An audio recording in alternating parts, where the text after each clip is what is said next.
Yeah, no, well, now it's on the way to the bridge and all that, so. Yeah, no kidding. Yeah. All right. It's no secrets. Good morning. I'd like to call the regularly scheduled Planning Commission for July 12th, 2018 to order. If you would, please rise for the Pledge of Allegiance. Pledge allegiance to the flag of the United States of America and to the republic for which it stands, one nation, under God, indivisible, with liberty and justice for all. Thank you. Right.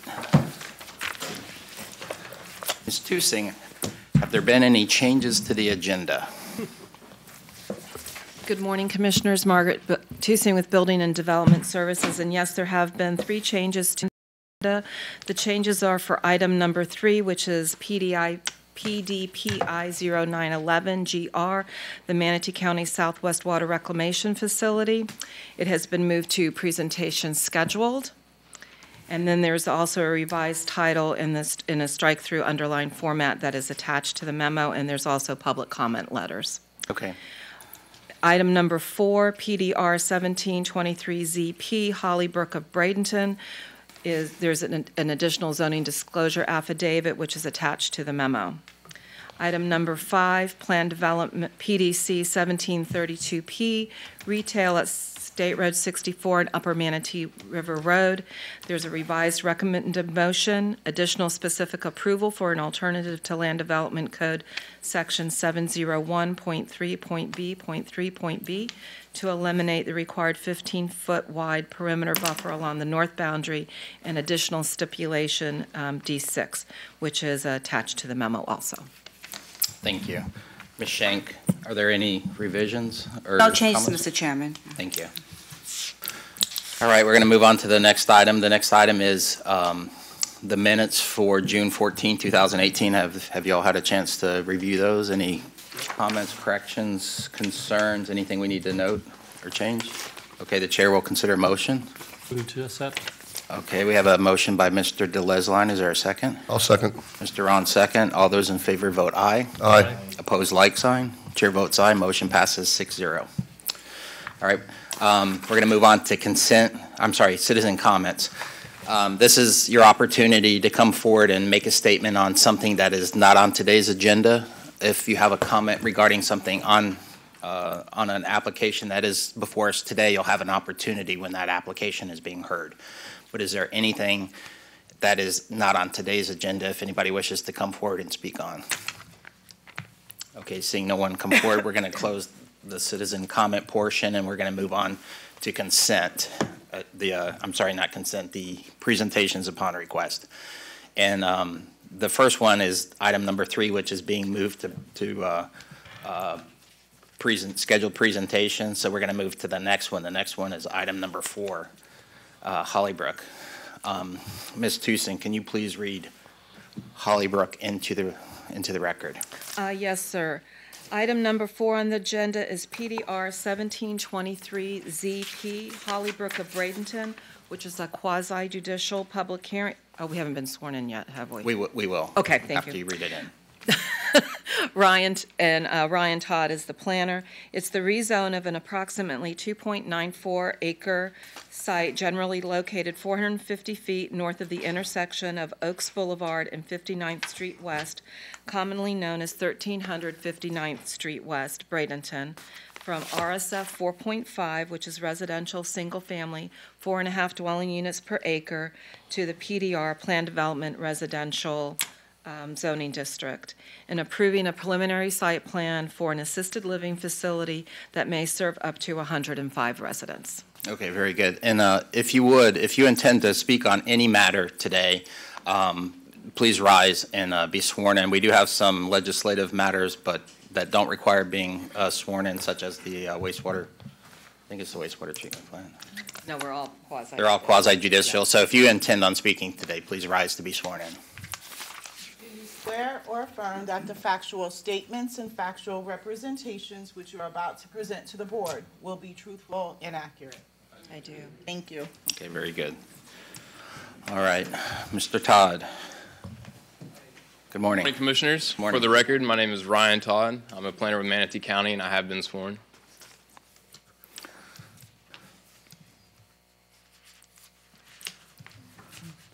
Gentlemen, the request before you today is to recommend approval of a preliminary site plan and rezone for an assisted living facility serving up to 105 residents on 59th Street West. The area is 2.94 acres, so the density calculation is 6 dwelling units per acre. Future land use category is Res 6, and as you gentlemen are aware, our comprehensive plan today forces applicants into plan development and requesting of the special approval. So you see, the applicant is requesting the special approval to achieve the density allowed by the future land use category, which triggers them into a PDR. Applicant is also requesting a specific approval for a reduction in the greenbelt buffer for the PDR zone district from 15 feet to 10 feet. Were the applicant not required to rezone to PDR, the applicable buffer would be 10 feet. And gentlemen, I have received 2 phone calls from the Oaks subdivision, which is just to the west of the site, with concerns about building height. Gentlemen, the northern half of the development is proposed to be a single story, whereas the southern half of the site is proposed at 2 stories. That southern half abuts medical offices. The northern half abuts residential uses. So in order to address some of these potential concerns, I created a very rudimentary 3D model of the proposal, and the picture at the bottom shows the proposal with LiDAR data, and with that LiDAR you can see that the oak trees in the area are taller than the proposal. Gentlemen, with that, I'll be available for any questions if you have them. Thank you. And just for clarification for the commission, from now on for presentations upon request, we're going to have an introductory statement from staff, and then if there's any comment cards from the audience, we'll take those, and then we'll go from there. So it's changing things up a little bit, trying to see how things work. So. All right. I have 2 speaker cards, so I'm going to skip down to public input. So I have 2 speaker cards. So what I would like to do is bring the folks who have concerns, and then we'll open it up to anybody else who might wish to come forward and specifically hear those concerns, and then we'll tailor any presentations or response to try to address these items. So the first speaker card I have is Phil Catalano. Mr. Catalano, if you could, please come forward, state your name and that you have been sworn, and you'll have 3 minutes to raise any issues or concerns you may have. Mr. Chair, comments. I wasn't sure if we had done disclosure of ex parte communications. Oh, no, ma'am, we haven't. We should do that before. So for the record, has anybody had a discussion related to this matter outside of this hearing? No. Okay, seeing none. Thank you. Mr. Catalano. I'm speaking for my wife, who's asked me to do that. She is the owner of property immediately adjacent on the south side. Our only concern has to do with drainage. We noticed that the 10-foot perimeter buffer zone is tapered, angled down toward our property, and that there was a discussion regarding on the site plan here. There's a discussion regarding stormwater vault system. It looks like it's underneath the road, which is immediately beyond, viewed from our standpoint, immediately north of the buffer zone. So which way does that drain water go? Okay. Typically, the process is we'll hear your comments or your concerns, and then we'll address them in the following discussion. We can't have too much of an interaction while you're at the dais. Thank you. So your concern, you have concerns regarding stormwater. Very good. Thank you. The next speaker card I have is Judith Lacefield. Ms. Lacefield, if you're there, could you please come forward, state your name, and that you have been sworn?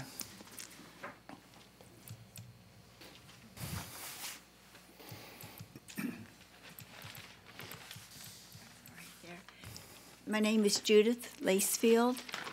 I have been sworn, Thank you. and I live in the Oaks.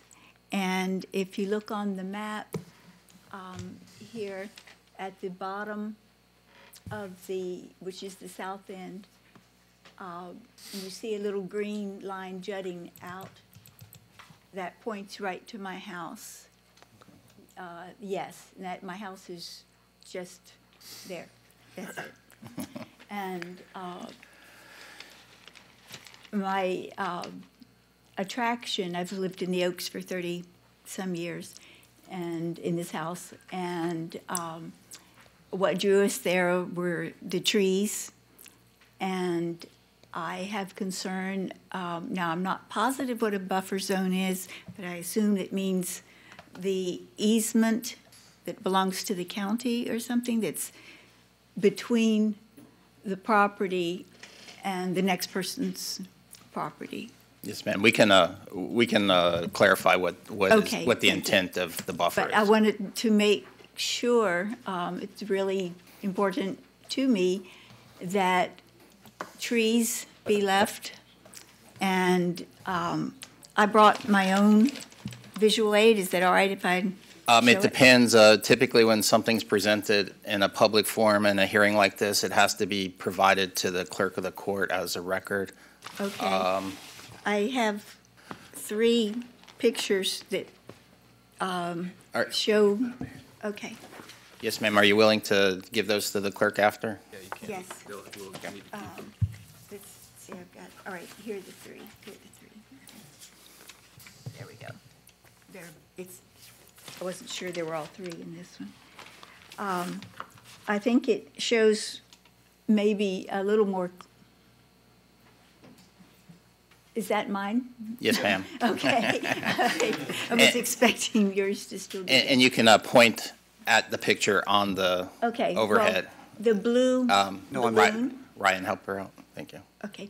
Oh, thank you. The blue balloon, right here is my house. And as you can see, there are tall trees behind my house. And the whole time I've lived here, this property belonged to an individual who has passed away, and then it's been not really taken care of. But you can see the houses in the Oaks that go along Water Oakway North, which was not shown in the map that was provided. It showed Water Oakway South, but it didn't show Water Oakway North, which is this street that I live on, where these houses are. And my concern is that those trees, am I over 3 minutes? But go ahead and please Okay. finish your thought. That the trees will be taken down. I also, if the trees are left there, and as you said a moment ago, and we spoke on the phone a couple of times, that you cannot see the 2-story building. So that would be good. But I just wanted to make sure that the trees were not destroyed, either in the easement or in that as many as possible could be left on the property that would have anything to do with the Oaks view. Okay. All right. Thank you very much. Thank you. So those were the 2 speaker cards I had. Is there anybody else in the audience who wishes to come forward and speak on this application? Anyone at all? Okay, seeing no one come forward, we're gonna, if you wish to come forward, you need to come up now. Good morning. If you could state your name and that you have been sworn. Okay. My name's Heath Woodward, and I have been sworn. Thank you.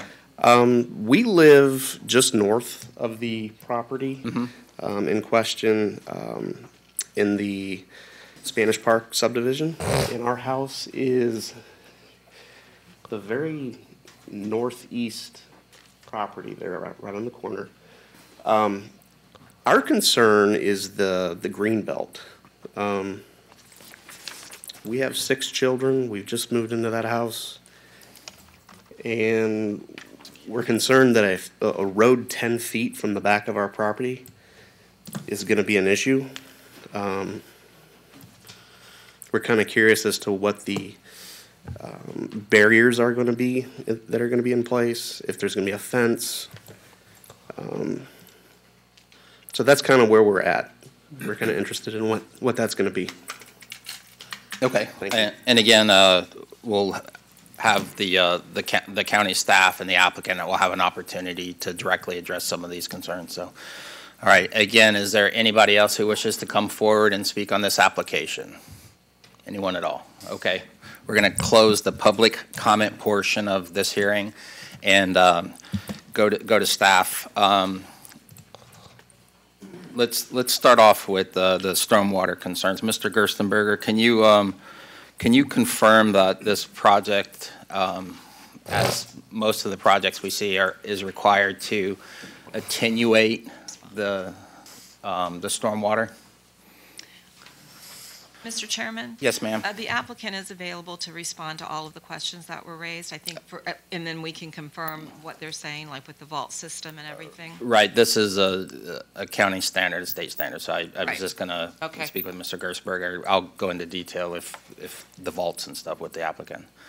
Good morning, Mr. Chair. Yes. For the record, Thomas Gerstenberger, Public Enforcement Department, and that is correct, Mr. Chair, that this particular project. Your mic.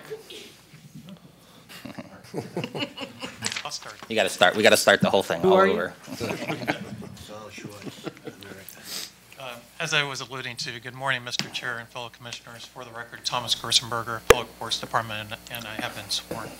This particular project would be required to provide water quality treatment and attenuation for the 25-year, 24-hour storm event for the development of this project and the associated impervious areas associated with the building, drive aisle, and the parking areas. The intent shown on the preliminary site plan is for a stormwater vault system underneath the drive aisle around the perimeter of the building. And this particular stormwater vault would ultimately discharge or outfall out to 59th Street West. Okay, and then again, just to restate or reiterate, all projects are required to meet the state water quality, the quality of the water that leaves the site, but also that the pre-development discharge must be met, so you can't exceed the pre-development discharge in a built condition, so you can't send more water off-site. Mr. Chair, that is correct. That would meet the requirements of both the county and Southwest Florida Water Management District. And if this applicant couldn't demonstrate that, they can't receive construction plan approval. That is correct. Okay, very good. All right. Can I just follow that up with a question? Mr. Rutledge. So are you aware of any flooding? The description was that it was running south off the property into other places. Are you aware of that as a condition? And was that tuned into this vaulting and the move to the east? Commissioner Rutledge, that is correct. The applicant has provided a pre-development drainage map of the project and the surrounding areas, and the area of most concern, which I'll focus on, the western boundary of this project. The existing drainage patterns are to the southwest corner of the project area. So the intent shown on the for the development to capture the runoff, to collect and attenuate that runoff in a stormwater vault, and then discharge or eventually outfall that runoff out to 59th Street, which is the ultimate outfall for drainage in this particular area, towards 59th Street, and then southward towards the west branch of Cedar Hammock. And a follow-up to that, Mr. Gerstenberger, you mentioned that they submitted information with this application, but this application doesn't approve any of the stormwater elements. That's a separate process, so this doesn't authorize the stormwater approval at this hearing, doesn't authorize that or approve it. Correct. Right. This preliminary site plan would have to go step further as an application process to a final site plan and even a construction plan if warranted. Okay, all right, thank you very much. All right, any additional questions for staff on the stormwater? Okay, all right, we'll go to staff with regard to the buffer. Mr. Nabel, could you please describe what the intent of a buffer is and what a typical buffer would consist of? Robert, sure. Landscape buffer. Right, okay. Rob Knable, I'm Manager, Environmental Planning Section. I have been sworn. Buffers are generally provided to provide screening between different land uses or just next door neighbors, and they are, in general, they're planted with vegetation to provide screening or buffer screening. They're different sizes depending on the zoning. Mm-hmm. And you said the intent is to landscape. Typically, they're required to be landscaped. They're required to be landscaped. There's in some cases there can be fences with, to separate the uses, but. And you mentioned fences. That some cases they're used, but they're not required. They're not always required. Fences are not always required. The buffer's required, and in certain cases there's options to use fences. Mm-hmm. And so the intent is to provide a visual barrier between uses of property. That's correct. And are these buffers in common ownership? They generally are not in common. Well, they're not in county ownership. I know that the question was if the county owned them. It's not a county, but it's typically ownership. It's not a use. It's not. They're not going to set a buffer aside and then at a later date build something within that buffer. That's correct, right? Okay. So it's a set aside use. It's a set aside use, yes. But generally, the property owner still owns that piece of property. Okay. All right. Any questions for Mr. Knable? It's generally the conduct of the staff to try and retain any specimen trees, significant trees on the site in these buffer areas whenever possible, right? I mean, that's right. We try to work with the applicants to preserve the larger trees on site, and during time of construction, there's construction barriers around the tree root zone.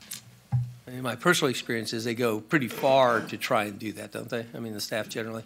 Generally, yeah, we try to do that, yes. And isn't it sometimes common you find that these trees are not as healthy as they look? You got a big tree, but it's either got rot or damaged roots, or it's not a thriving kind of environment for them. In some cases, that's correct. That if they're unhealthy, then we allow removal of those trees. And so when somebody gets an approval, you've done that kind of research, and so if something can be saved and it's valuable, you're going to work to try and do that. That's kind of general conduct. I'm not saying this particular site. Right. Well, usually the applicant provides that information to us because right now that we don't have an arborist on staff. So, and in some cases we require arborist reports.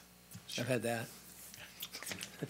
Mr. Ross. Specifically to the request of the two abutters, one to the south and one to the north. They're worried about their backyard and the trees or foliage or whatever's going to separate them from whatever road. Have we addressed that? We'll allow the applicant. So we've heard. Are there any additional questions for staff before we hear from the applicant? I did notice that there was information provided in the applicant package that identifies the trees that will be saved. So I think if there are no additional questions for staff, we'll go to the applicant. So who do we have for the applicant? Mr. Schmidt? Yes. If you could state your name. Sure. Thank you, Mr. Chair, Planning Commissioners. For the record, my name is Bob Schmidt with Land Planning Associates, and I have been sworn. Thank you. The questions, I'll kind of get to the chase in the questions. We do have Kevin Rainey here. He's the engineer with Southwest Engineering, and he'll address the drainage concern in a second. The owner is Reggie Phillips. He also is here. These are experienced ALF developers. When we looked at this project initially, we thought this was a perfect place for an assisted living facility. I frankly didn't know this property existed. I had no idea. I thought everything in West Bradenton was built out. And so that they found this for an assisted living facility surrounded by medical offices and the hospital a quarter mile away, we think it's a perfect spot for this. In addition, we're trying to be very cognizant of the height issue with the neighbors. And I do have an elevation that I'd like to show you. This is on the north side where there's a one-story portion of the building. And the gentleman over here that had the comment about the road on the side, we're only required to provide two-sided access to the building for the fire department's purposes.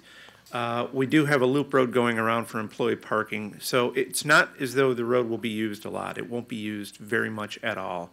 And as we all know, assisted living facilities the people are pretty much in the facility, and they don't get out and do a whole lot except for their maybe some appointments and so on and so forth, restaurants, and when the family takes them out and so forth. But in any event, we think it's an appropriate use in this location. It's nice to have a place where you, not to use the term, but age in place. This is West Bradenton, where there are some folks that are a little bit older in general, and they can certainly have this place to look to possibly move into. There's a bus stop in the front. As I mentioned, the medical and hospital uses are very close, and again, the traffic on the perimeter of the drive aisle will be very, very limited. Even deliveries and so forth will all take place in the front. They will not go around the back of the building. So with that, I'll ask Kevin Rainey to address the drainage question. There was... Mr. Schmidt, could you also Yes. address the trees? Oh, yeah, thank you. We are going to maintain as much of the landscaping as we possibly can within the 10-foot buffers around the property. And our client just told me a minute ago he's putting in $250,000 worth of landscaping into the site. And as I said, he's a very experienced assisted living developer. This is not his first time at this, and we would do all we can. And driving through the Oaks in preparation for the hearing, they've done a fantastic job of tree preservation in that. It's incredible. And there are a lot of mature trees, and obviously we wouldn't be touching any of them. So whatever we can preserve on the perimeter, we will do that. Right. With And that, I believe one of the graphics shows the trees that would be preserved, and it looks like along the northern side of the property and the eastern side, there seem to be some rather large oak trees that are being that will remain within the landscape buffer. to the extent that we can save them, we certainly will. Yes. Okay. All right, Thank you. And by the way, thanks to Ryan for the 3D rendering. He sent that to me yesterday, and I had never seen that before, and he did a good job. So I want to thank him for that, because I don't have the technological capability of doing that. Or the skill, or you just... I leave it to my kids. But in any event, Kevin's here to talk about the drainage, if you'd like him to address that, Matt. Okay, very good. Thank you. Oh, yeah. Good morning. Kevin Rainey, Southwest Engineering and Design, representing this project. Staff did a great job of And you've been sworn? Oh, yes, I have been sworn. Thank Sorry. you. Staff did a great job of describing the existing drainage and what our intent is. Just to reiterate, the drainage right now goes to the southwest corner. We're going to capture that, put it into under pavement stormwater vaults, where it will be treated, percolated back into the ground, and the runoff would then go out the entrance road and plug into the stormwater network that is on 59th Street West. So it's taking that burden off of the southwest corner and diverting it back up there. So it should improve the drainage down into the Oaks. So just again to reiterate, you're saying that in the post-constructed condition, all discharge, stormwater discharge would be directed, that is captured, would be directed to 59th? 59th Street. Okay, Correct. very good. Now, there is on the outside of the perimeter driveway, there is a slope or tree wells or things like that that will happen along that edge. And we have determined that it is, we have a down gradient from the northeast corner to the west and then to the south, so that won't capture that rainfall. And the only thing that would fall in that area is the rain that drops directly on that landscape buffer. There is no contributing area from the site to that perimeter. So you're saying the downslope, if you have a field condition, the area from the top to the bottom? Correct. Which approximately is how wide of a 10 street? feet. 10 feet. Right. Would whatever rain falls on it, and that's going to be vegetated, correct? It's not going to be improved? That's our vegetated buffer. Okay. Correct. So, all right. Mr. Rutledge? So, and the buffering, so the swale's first primary for distribution of water, and then the subterranean work is secondary to get you the 25-year water quality and retention? The buffers, is it integrated to start at the beginning, or is it a baffle system where it goes to the runoff first and then into the subterranean? Just to be clear, the buffer, the 10-foot buffer on the outside is not connected to the internal.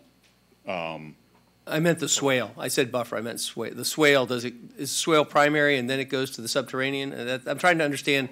Is there a swale, first of all? There is no swales. It'll be caught on the pavement and then directed into the stormwater vaults. The vaults then have a weir that holds the required volume underneath that, that then gets percolated back into the ground for water quality. Gotcha. And then the other is the discharge. So everything is designed in these baffles underground. So there's no other source or structure to take that off. And so the runoff is going to be 100% going there to the 25-year level, right? Correct. That's the capacity. Right. So how many times do you get an over 25-year rain experience in a year on average, you know? It all depends on the year. A couple times a year, Yeah, a couple 10 times a year, 50 times? Right. How many? No, 2 or 3 times. Okay, so maybe 2 or 3 times a year, they'll have a similar experience to what they had before as far as flooding. No, they probably, because we have to also work in a 100-year storm event. That's what I was trying to get at. Correct. Okay. So, yes, our normal discharge is at the 25-year rate, but there are overflow capacities built to the 100-year storm event that do not impact the surrounding properties. And that's kind of my point for Okay. people that are not clear Right. on this. Like I like to say to Thomas, if I may say your first name, is that when you're done, it's going to be better. Correct. And for clarification, the typical design storm is the 25-year storm. That's correct. Should that exceed a 100-year storm, it's not like that difference in water, which, what is the difference? What's the intensity difference between a 25-year and a 100-year inches of rainfall in a 24-hour period? Do you know what it is in this area, Tom? It's about 1.5 inches. Oh. Mr. Chair, for the 25-year, 24-hour storm event, the rainfall amount is modeled for 8 inches of accumulation in a 24-hour period, and for the 100-year it is 10 inches within a 24-hour period. Okay. So it's 2 more inches in a 24-hour period. We're not saying that only 8 inches of that goes into the system and the other 2 inches run off the site. All of it goes into the system, and it's then their overflow conditions are high. So your discharge, in a 100-year storm event, your discharge would be over the 25-year. Right. That 25-year is a design parameter, not necessarily an operational parameter. Correct. Okay. Mm-hmm. All right. Mr. Chair, Yes. to elaborate further, the discharge, it would, inconsequential of whether it's a 25-year storm or the 100-year storm, the intent post-development is to discharge out to 59th Street Right. West. Right. The system is in place, right? Right. That's the point I think we're trying to get to is it's still directed at 59. Mr. Rutledge, you're so black and white. I am a simple-minded guy. Mr. Ross, yes, sir. I'm looking at a site plan, C-2 existing conditions layout. Are those trees that are sketched in what's there and are going to remain, or is this just a blue sky plan?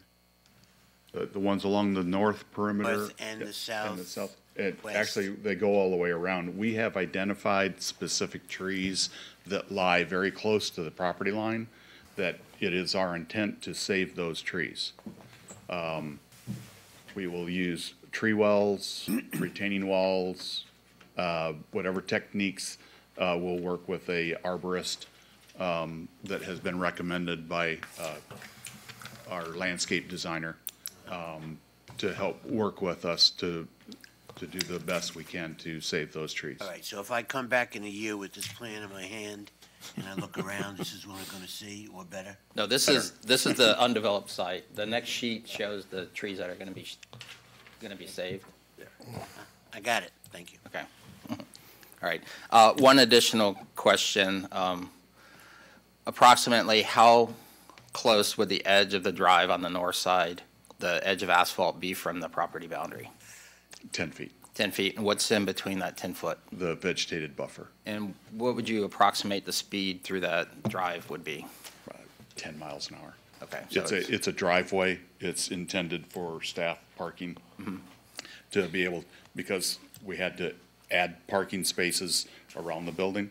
That's for staff. All visitors will be directed to the front parking lots. The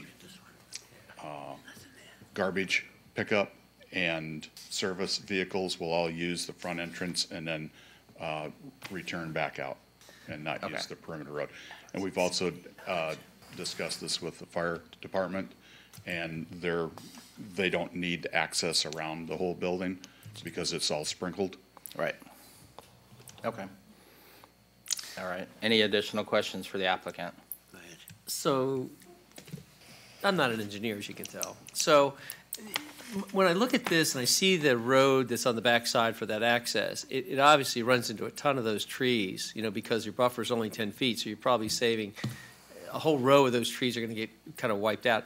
Is there not any way to do a soft driveway back there or something like that would give you a chance to save those trees? Or, it's easy to asphalt things. I just wondered if you thought about some other kind of construct so that you could save them. The challenge comes with stormwater. Because you have to collect all of your stormwater and store it above the seasonal high water table and percolate it back in, that means you have to elevate your ground elevation. And that's what I was going to ask you. What's the height differential from the existing condition to where you're going to have finished for road? We're estimating about 3 feet. So those trees aren't going to live anyway once you well them down in there? Not the ones on the inside, no. Have we addressed all the concerns we believe we've heard? Okay. All right, thank you. Thank you. Thank you very much. All right. Guess we'll move on to the staff closing comments. Anything additional from staff? Nothing further, Mr. Chair. Thank you.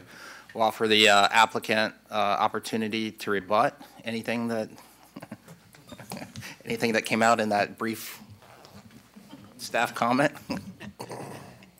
Applicant, is there anything to rebut? Bob?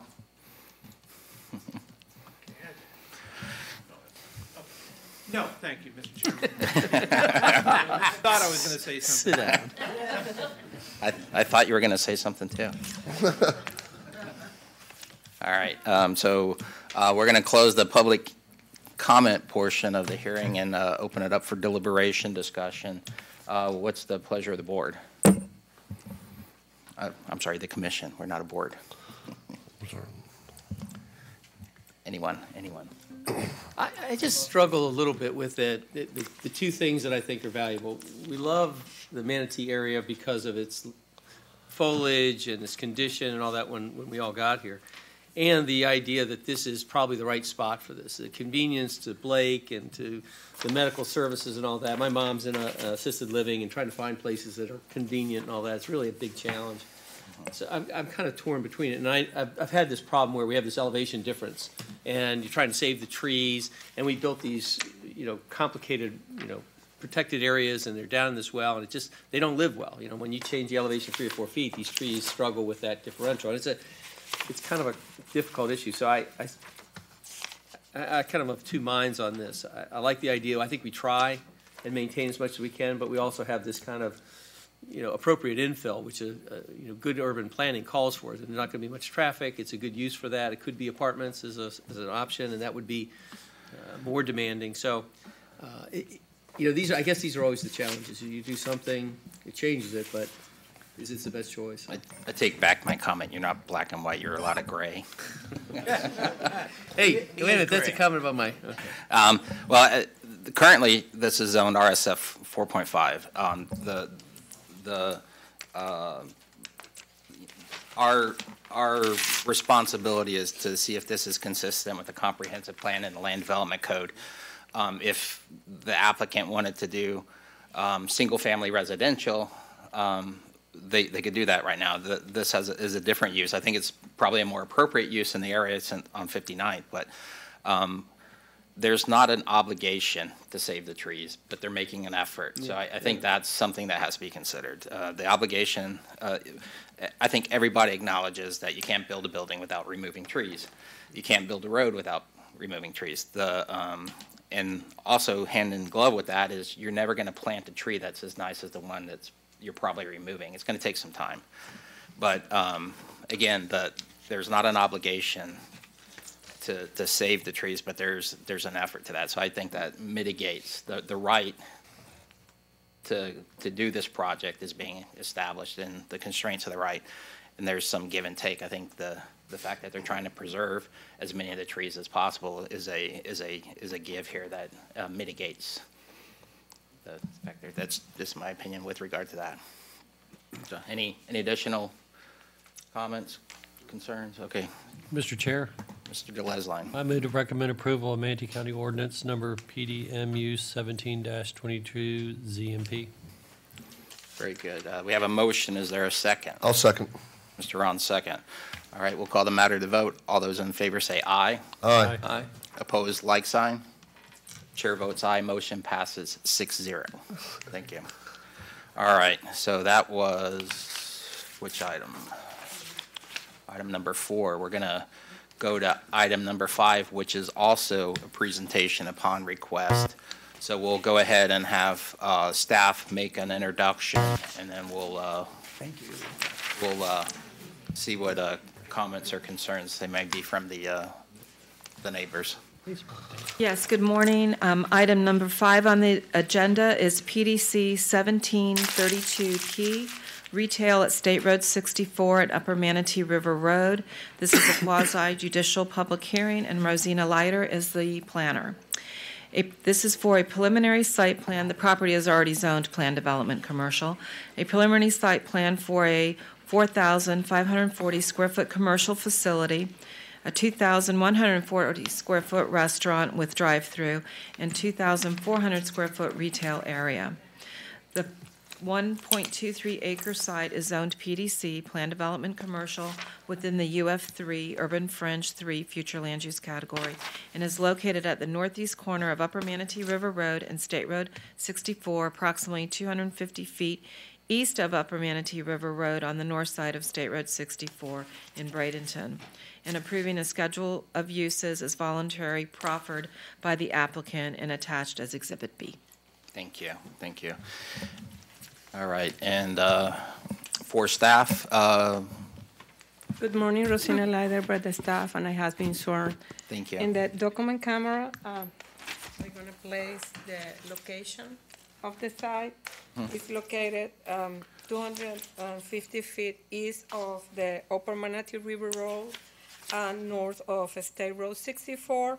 Is surrounded to the north by 2 residential units, and to the east by the Gates Creek, another residential unit, and to the west there is an existing pharmacy, and to the south are all commercial areas. The site was zoned to PDC in 1990 with the adoption of the Land Development Code, and in 2008 was part of a project for a commercial subdivision with 2 lots. To the west, as the project was approved for more or less 16,000 square foot of retail area, and was built only the west parcel with the Walgreens, and this parcel is still undeveloped today. The application is more or less in compliance with what was previously approved. And a specific approval is requested by the applicant to reduce the size of a loading space that is located here, since they consider that they don't going to have big delivery trucks. And also, yesterday we provide update memo to eliminate the buffer to the north, since in this area going to be the stormwater facility, and there is a retaining wall on this area along the north property boundary.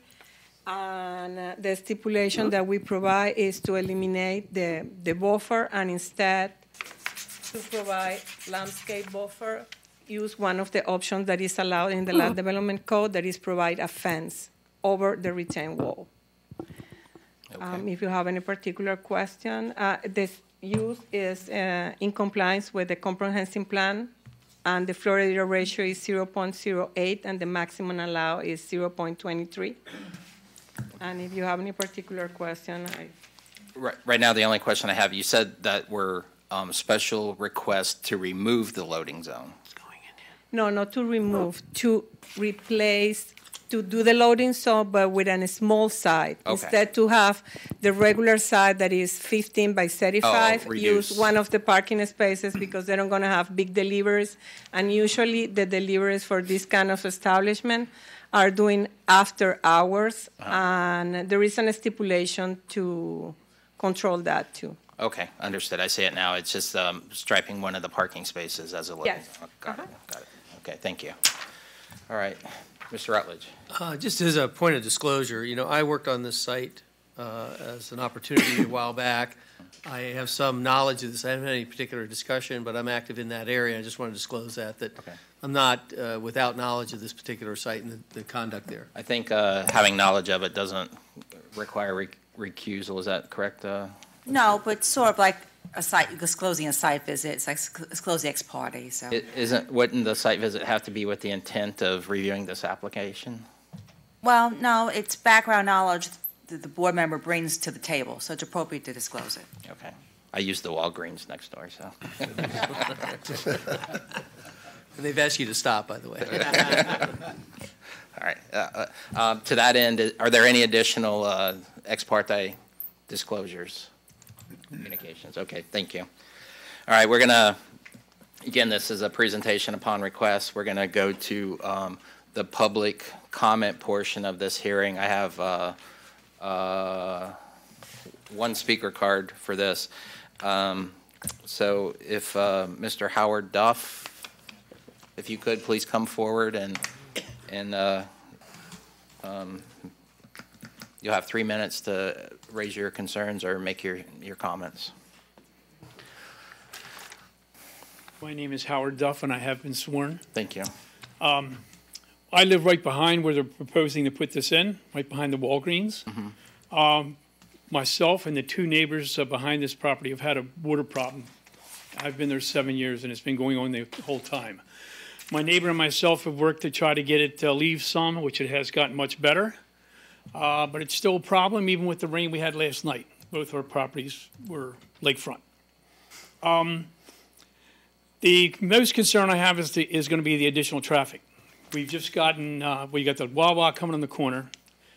The Fort Hammer Bridge opening up, we can no longer get out of our development onto Upper Manatee River Road during rush hours. It's just impossible.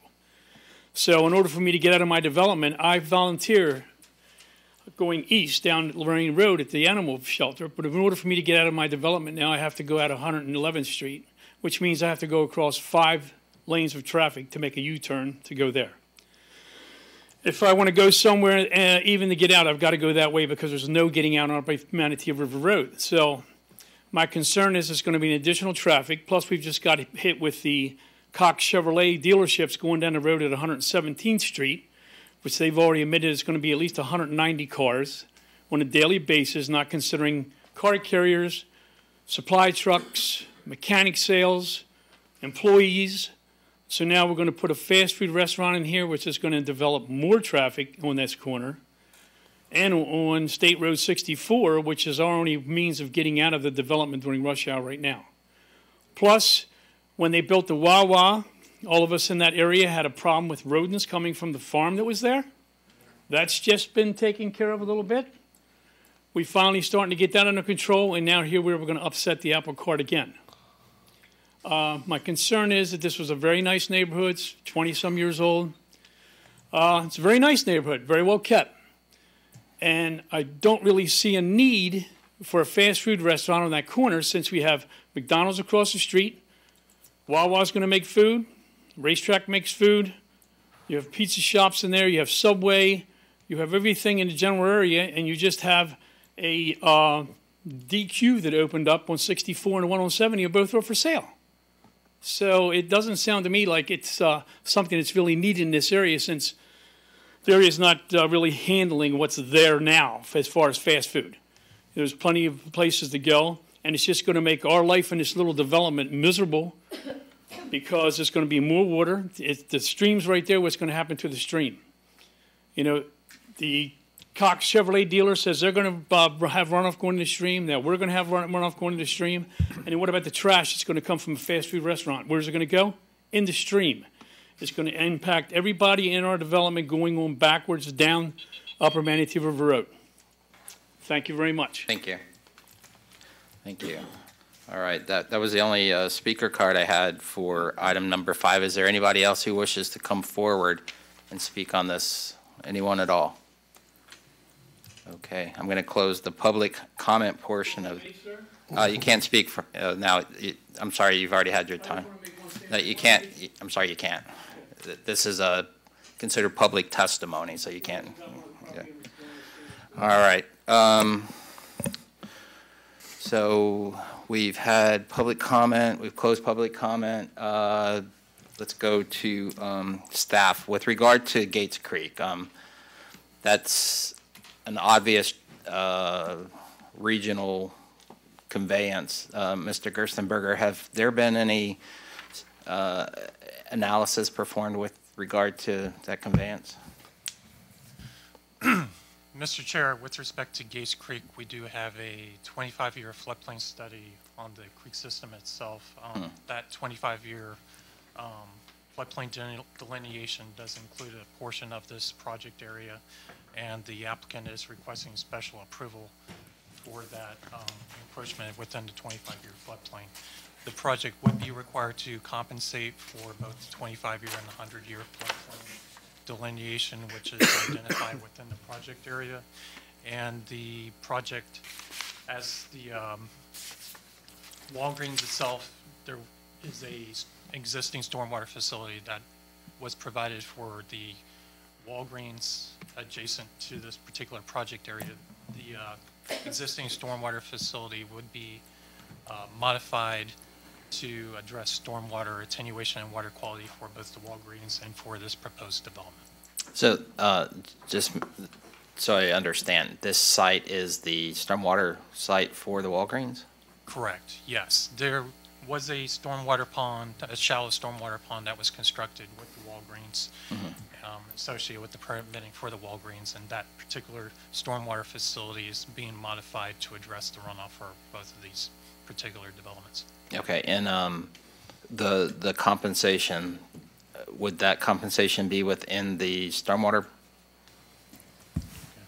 Would that compensation, the floodplain compensation, be within the stormwater facility, or would it be separate? The floodplain compensation would be provided through the retention pond, and it would also be provided along Gates Creek itself as part of scrape down or a compensation area along the creek. Okay, so that there would be a area scalloped out to provide additional volume for Gates Creek? That is correct. Okay, all right.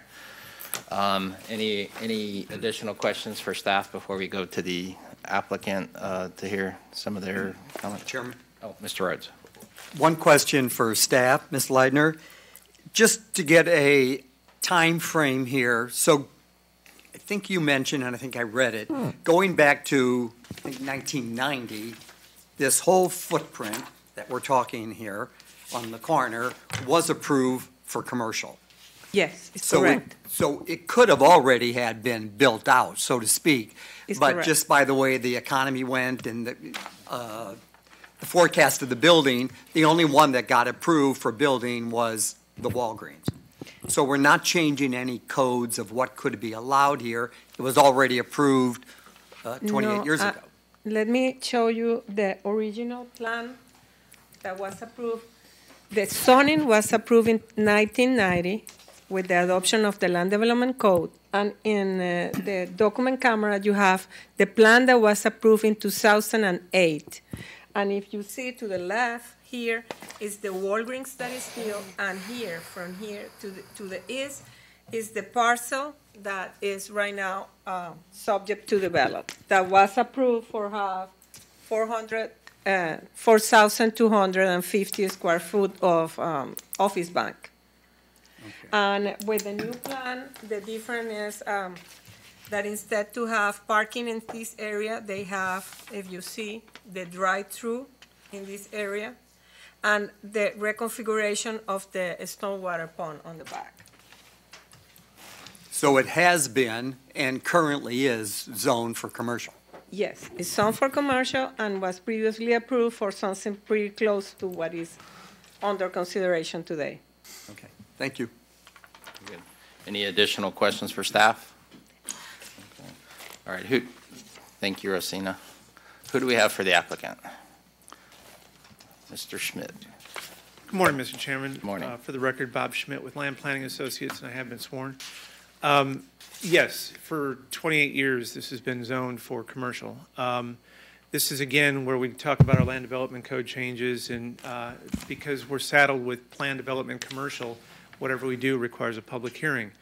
I understand the questions, and unfortunately, I don't have any engineer representative today, so I heard the concern about traffic and stormwater, and I'll be happy to work with the folks before the Board of County Commission meeting. But it's my understanding that the trip generation rate, especially on Upper Manatee River and State Road 64, of this proposed building will not trip any level of service issues. I know it's getting busy out there. Like you, I live in the area as well. But in any event, traffic is what it is, and since this has been zoned for commercial purposes for 28 years, the previous plan simply expired, and so we got to come back for approval again, and that's why we're here. Any drainage issues, I will certainly steer towards our engineer, Avid Engineering. They just couldn't be here today. So with other, I didn't hear any other concerns, but we'll be happy to work with anybody that needs answers to questions. Thank you. Thank you. And again, Mr. Gerstenberger, this doesn't authorize any stormwater approvals. It still has to go through a construction plan review with detailed analysis and modeling, a technical review, correct? That is correct, Okay. Mr. Chair. All right. Just wanted to get that on the record. Thank you. Thank you. All right. Any questions for the applicant, Mr. Rhodes? Okay. All right. All right. Thank you. Mr. Rhodes. Yes. Question for staff? Yes. Could, Mr. Galliano, could you just give a little brief comment on staff's review of the traffic and the trip implications? Yes, the development, Nelson Galeano, and I have been sworn. The development under the proposed PSP is not expected to change the range of potential traffic impacts allowed under the adopting zoning. It means there are no change on traffic generated for this development because it conserves the same zoning. Additional traffic in this area has been considered in planning activities to dimension the State Road 70, which is a FDOT facility, and the Upper Manatee Road. More important will be the bridge that connects the north section and impacts Upper Manatee Road than anything else. Other traffic in this area has been included into the planning activities. The level of service, as Mr. Schmidt stated, doesn't change because of this development. Okay, thank you. Question? Mr. Ross. If I heard correctly, this was approved originally for an office building on this site? And my next question is... It was originally approved for a bank. For a bank? Yes. Okay. So then my next question is, can we reveal who the user of this property will be? That's up to the applicant. I don't know if they know, but it would be up to the applicant, who might be able to do that during rebuttal.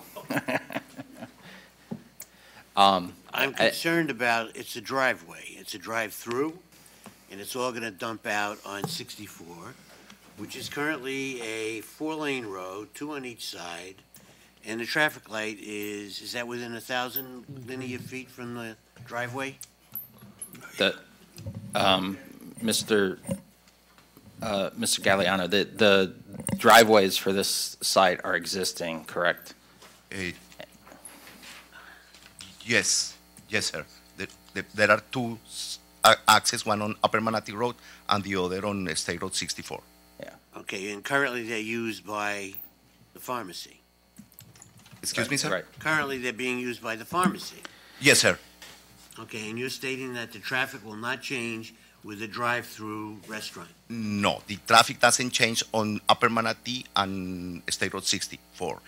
There are, of course, more traffic at the driveway when the bank will be in operation, or the retail will be in operation, because we don't know what type of... When we say the traffic doesn't change, we're talking about the operational... The operational capacity. on the roads. The operational capacity. Yes, or capacity. On the classification. driveway, we will require an operation analysis on the access at the final state plan stage. We don't... If I hear you correctly, let's say this is a D road, not that it has to be, but that the new traffic that will come with the drive-through is not going to change the ability of the road to handle it. Right.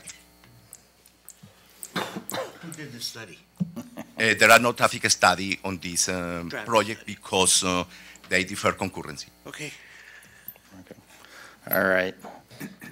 And then just one of the things, again, a reminder that we're looking at this with regard to the comprehensive plan and the land development requirements. So the end user is really not a valid consideration when we're looking at this.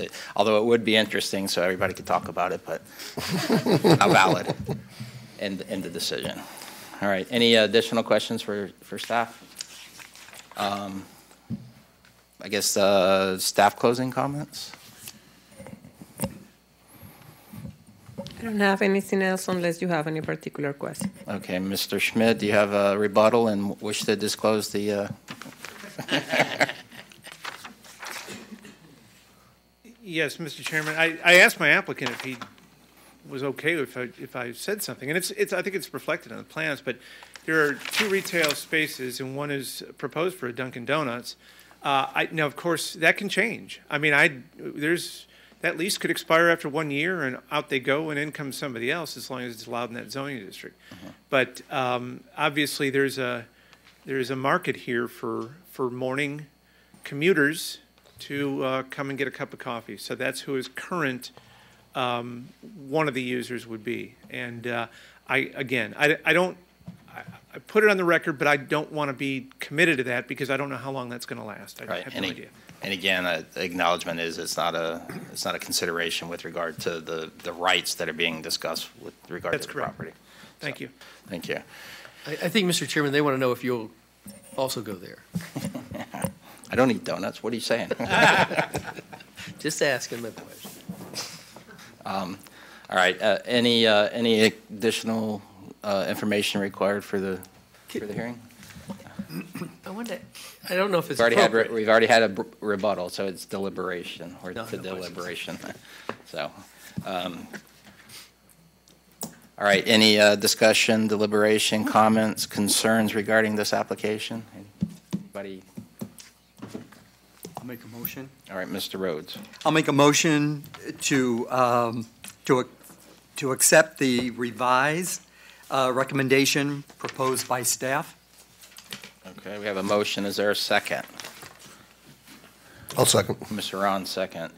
Any additional deliberation, discussion? Okay, seeing none, the chair will call the matter to vote. All those in favor say aye. Aye. Aye. Opposed, like sign. Nay. Mr. Ross votes nay.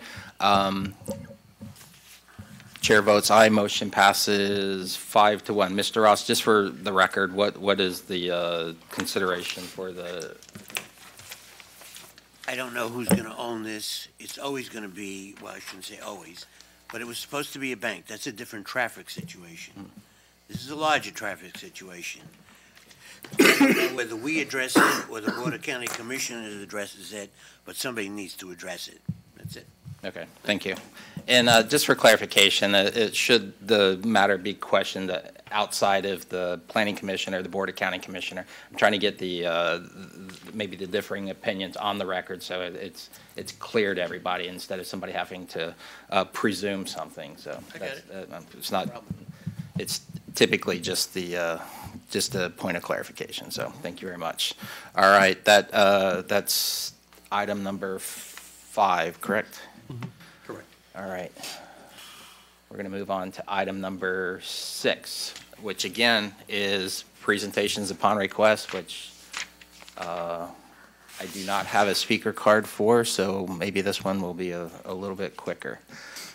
So Ms. Tucson, can you please read item number 6 into the record? Yes, sir. Item number 6 is Z1809, and is at 301 and 70 LLC as owner and contract purchaser, and AP Greensboro Limited Partnership as owner. It is a straight rezoned and is a quasi-judicial matter. It is a rezone of approximately 3.2 acres located on the north side of State Road 70, generally 490 feet west of the State Road 70 East and US 301 intersection, commonly known as 5205 24th Street East, Bradenton, from RSF 4.5, which is residential 4.5 dwelling units per acre, and planned development commercial PDC to the general commercial zoning district. And the planner is Jamie Schindelwolf. Did I say that right? No, I got an L in it. Yeah. Good morning. My name is Jamie Schindelwolf. I'm a Planner 1 with the Manatee County Building and Development Services Department, and I have been sworn. Good morning. The request before you today is the approval of a rezone to general commercial for a subject property located on State Road 70 near the intersection with US 301. It is bordered on the north by the AMC 20 Bradenton Cinema, formerly known as Royal Palm. The property consists of 2 parcels currently located in planned development commercial and residential single-family 4.5 dwelling units to the acre zoning districts. Ordinance PDC 0654P established the western parcel's PDC designation. According to that staff report, the accompanying site plan showed a 2-story, 20,800 square foot building for retail and office use on that space. The property is completely within the retail, office, residential, future land use category. The proposed general commercial zoning district is intended to provide areas for a variety of retail uses and services in freestanding parcels or shopping centers to serve the community's general commercial needs. General commercial zoning allows duplexes, and along urban corridors, multifamily is permitted. The subject property is on an urban corridor. I have received no comments from neighbors on this proposal. Thank you. Is this your first public hearing? This is my first planning commission, yes. Welcome. Thank you. May God have mercy on your soul. Ask Mr. Gerstenberg. All right. Welcome. All right. Thank you very much. Again, this is a presentation upon request, so we're going to go to public comment. If there's anybody in the audience who wishes to come forward and speak on this matter, please come forward. Anybody at all? Anyone? Okay, seeing no one come forward. What's the pleasure of the commission? Are there any specific questions? Yeah. Yes. Okay. All right, Mr. Ross, if you would. R-O-T-H, Roth. Oh, I'm sorry. Don't let it happen again. Okay, so, on this site, you want to go to general commercial? The applicant does, yes, sir. Okay. And does that allow uses such as gasoline or gas stations? Yes, Okay, is this site large enough to do a gas station? it is. Would it be permitted if asked? Yes. Do we know what's going here? I don't think I can speak to that. The applicant could speak to that. If they choose. Will the applicant speak to it? We can ask once we bring them up. Are there any additional questions? Do you have any additional questions for staff? Any additional questions for staff? I have one other question. Is there some integrated REA or connectivity between this parcel as designated for the request and the adjacent retail shopping center? Behind, well, It wraps behind it, yeah. I mean, Yeah, I'm behind trying it to is. understand whether this is going to be independent or integrated or impact the existing retail that's there, because the existing retail there is Movie is theater. older, And and there's nothing there. And so I just want to, I want to understand the relationship, if I may, if it's possible. Yeah, Mr. Chair, that question really should go to the applicant. We have no site plan here. Okay. Staff has no knowledge on that issue. Yeah, I didn't understand the question, so. And also, I want to make sure we disclose ex parte communication. Oh, yes. I can show this real quick, just to show the aerial, so you can see that, I mean, there is a street back there, kind of connecting this property to the existing retail. Right, so to clarify my question for the chairman, is this property going to be an independent, separately titled, segregated piece and no integration by REA by agreement for access into the site, security, all the things that kind of go in a tandem relationship? That's an applicant question? Yeah. I just didn't know if you knew. You say you don't know. So. Mr. Rutledge, REA real estate agreement? No, it's a reciprocal easement agreement. So you have shared rights and obligations because you have Okay. shared access. Okay, I all want to right. understand do we know that, or is it just going to be? Okay. I want to know how you're going to do that. Again, we'll Okay. ask that of the applicant. Are there any questions, additional questions for the staff? Are there any questions staff can answer? Yes, ma'am. To Mr. Ross' comment, I mean, I know, I think if y'all will remember when we're talking about our comprehensive plan and changing and not requiring everyone to do plan development. I mean, the general commercial zoning allows any number of general commercial uses. It allows, as Jamie mentioned, a couple of residential type uses. So this is not specific. So I want everyone to kind of remember, if we're going to move towards not having plan development all of the time, you're not going to know specific end users. And secondly, buildings get built. It doesn't mean that use is forever in that building. You know, businesses go out of business, new things come in. So I think to be focused on what the use may or may not be is not necessarily what we don't look at that. We Right. look at, you know, is it appropriate? It's designated retail, office, residential. Right, And general commercial is an appropriate zone. Comments appreciated, and again, that's why I keep iterating that we're looking at it with regard to the land development regulations and the comprehensive plan. Should we make a determination based on a potential occupant that could open the county up for some action? So, So, point of information. yes, sir. Where, obviously, I'm very new to this. Mhm. Where in the course of events Mhm. does the county, or is it let me put it a different way, is the Board of County Commissioners the one who has to find out what this is? No. They don't know No. either? It's It's just the zoning of the individual? correct. Within the zoning code, there's a matrix of uses, and should they find something that fits this category, then it could be done. It could change 10 times before it actually gets built, if this were to be approved. Got it. So, all right, thank you. All right, let's go to the applicant. Yes, ma'am. Mr. Chair, we have to disclose ex Oh, I'm parte sorry. communication. I think I heard that somewhere before. So for clarification, have there been any ex parte communications on this application? No, sir. No. And for full disclosure, I do go to the movies here. Yeah. Yeah, you are all over the county. I got This kids. is why we can't reach you at the office. Good morning. Good morning, Commissioners. Mr. Chair, my name is Matt Brockway. I have been sworn. I'm a land use attorney with iCard Merrill, and I represent the contract purchaser of one parcel and the owner of the other parcel comprising this property that's subject to this rezoning petition. Right. Again, I'd like to reiterate what Mr. Connerly said earlier. This is a straight rezone. It's not a PUD, so no site plan has to be produced. The property can be used for any range of uses, any one of the uses that are permitted within the CG zoning district.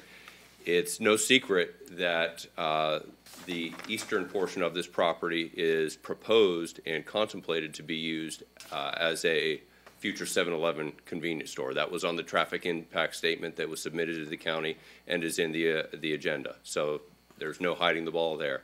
That doesn't mean it's going to be a 7-Eleven forever. We don't know what the western portion of the property will be used for. There are no plans at this current time. that's what is currently contemplated for the subject property. I'm happy to answer any other questions that there are. Perfect, thanks. Yes. So these ownerships have no trailing connections with these access roads, water retention, any other commitments to the properties surrounding it? I don't think that's relevant to the determination of whether it meets the standards for rezoning, but it's surrounded on all four sides by either public roadways or private platted driveways. And both of these properties were previously planned and modeled to be accommodated within the overall stormwater system for the development. When you say one of it's a private roadway, isn't that important? If it's private platted roadway, then the public still has the right of access over it. Okay, so they all are public access points, so there's no change in that. Yes, there's public access around the entire perimeter of the property. That's kind of my question, is in other words, if there was some change or some impact on the shopping center behind it, does it impact this? Does it change the park, the access considerations, water considerations, any of those things? The stormwater considerations were all previously addressed when the adjacent commercial came in for permitting. There's no effect. This is essentially going to act as an island. I think Ms. Schindewolf characterized this correctly in the staff report as it's really infill development. It's a vacant parcel surrounded on all four sides by pavement. So it's really going to stand alone and function alone, though there will be a tie-in to the stormwater system that will be addressed between the association. So it stands alone except for it's connected, right? Well, yes, I but get it. it's not a matter relevant to the rezoning and whether it meets the standards and criteria for the rezoning. Because this is a straight rezone. The site plan is not relevant. The private rights are not relevant. It's whether you meet the criteria set forth in the LDC for the rezoning. Okay, just you say. All right, any additional questions for the applicant? Okay. Mr. Brockway, just one point of clarification. Is the intent to have access to the drive aisles? I believe so. Let me check the site. The reason I ask is this is a state road. We have driveways on each side, and I believe there is going to be a right-in, right-out, or a right-in only off of State Road 7. Okay. So the access is going to be through state roads or public drives? Correct. I mean, private drives. Private platted. Private platted drives. They're not maintained by the county. Right, but That's why I mean private. They're right. either, they may be owned by the commercial association or CDD, but they're not owned and maintained by the county. Even though there's not a site plan, I think the point is there's not going to be two more drives in between this where they're full access, where it looks like. Correct. And because this is a straight rezone, we have to abide by and comply with every single one of the provisions of the LDC. We can't have any variances or deviations whatsoever, so we have to abide by the strict letter of the code. Right, and one of the things that we're struggling with is typically we see a site plan, everything's a PDR, planned development, or not, I'm sorry, not PDR, a PD, where you see a site plan. When we do the straight rezones, we've been given this information so much it kind of causes questions. So it's something new for us. So. Actually, in the traffic study, which is here, it tells you you can get out on 26th Street, et cetera. It's pretty straightforward. Right. Okay. All right. Very good. Any additional questions, comments? Okay. All right. Thank you, Mr. Brockway. Thank you. All right. Did we already do public comment? I don't remember. Yeah. Not on this one. Okay. All right. If we did not, let's go ahead and open this up for public comment. Is there anybody in the audience who wishes to come forward and speak on this matter? Anyone at all? Okay. Seeing none, we're going to go ahead and close the public comment portion of the hearing. And are there any questions, comments, concerns from the commission? Anyone? Okay, seeing none. Any closing comments from staff? I'm sorry, I'm looking at the wrong place. Staff has no further comment. Okay. Any rebuttal, Mr. Brockaway? Thank you. All right, we're going to close the public hearing, and Chair will entertain a motion. Mr. Chair, Mr. Gillesline. I move to recommend Z 1809 as submitted. Per the, was there a revised? I don't think on so. this one? Not for this one. Not on this one, okay. Per the motion and the staff report? Yes, sir. Okay, thank you. We have a motion. Is there a second? Second. Mr. Rhodes, second. Any additional discussion?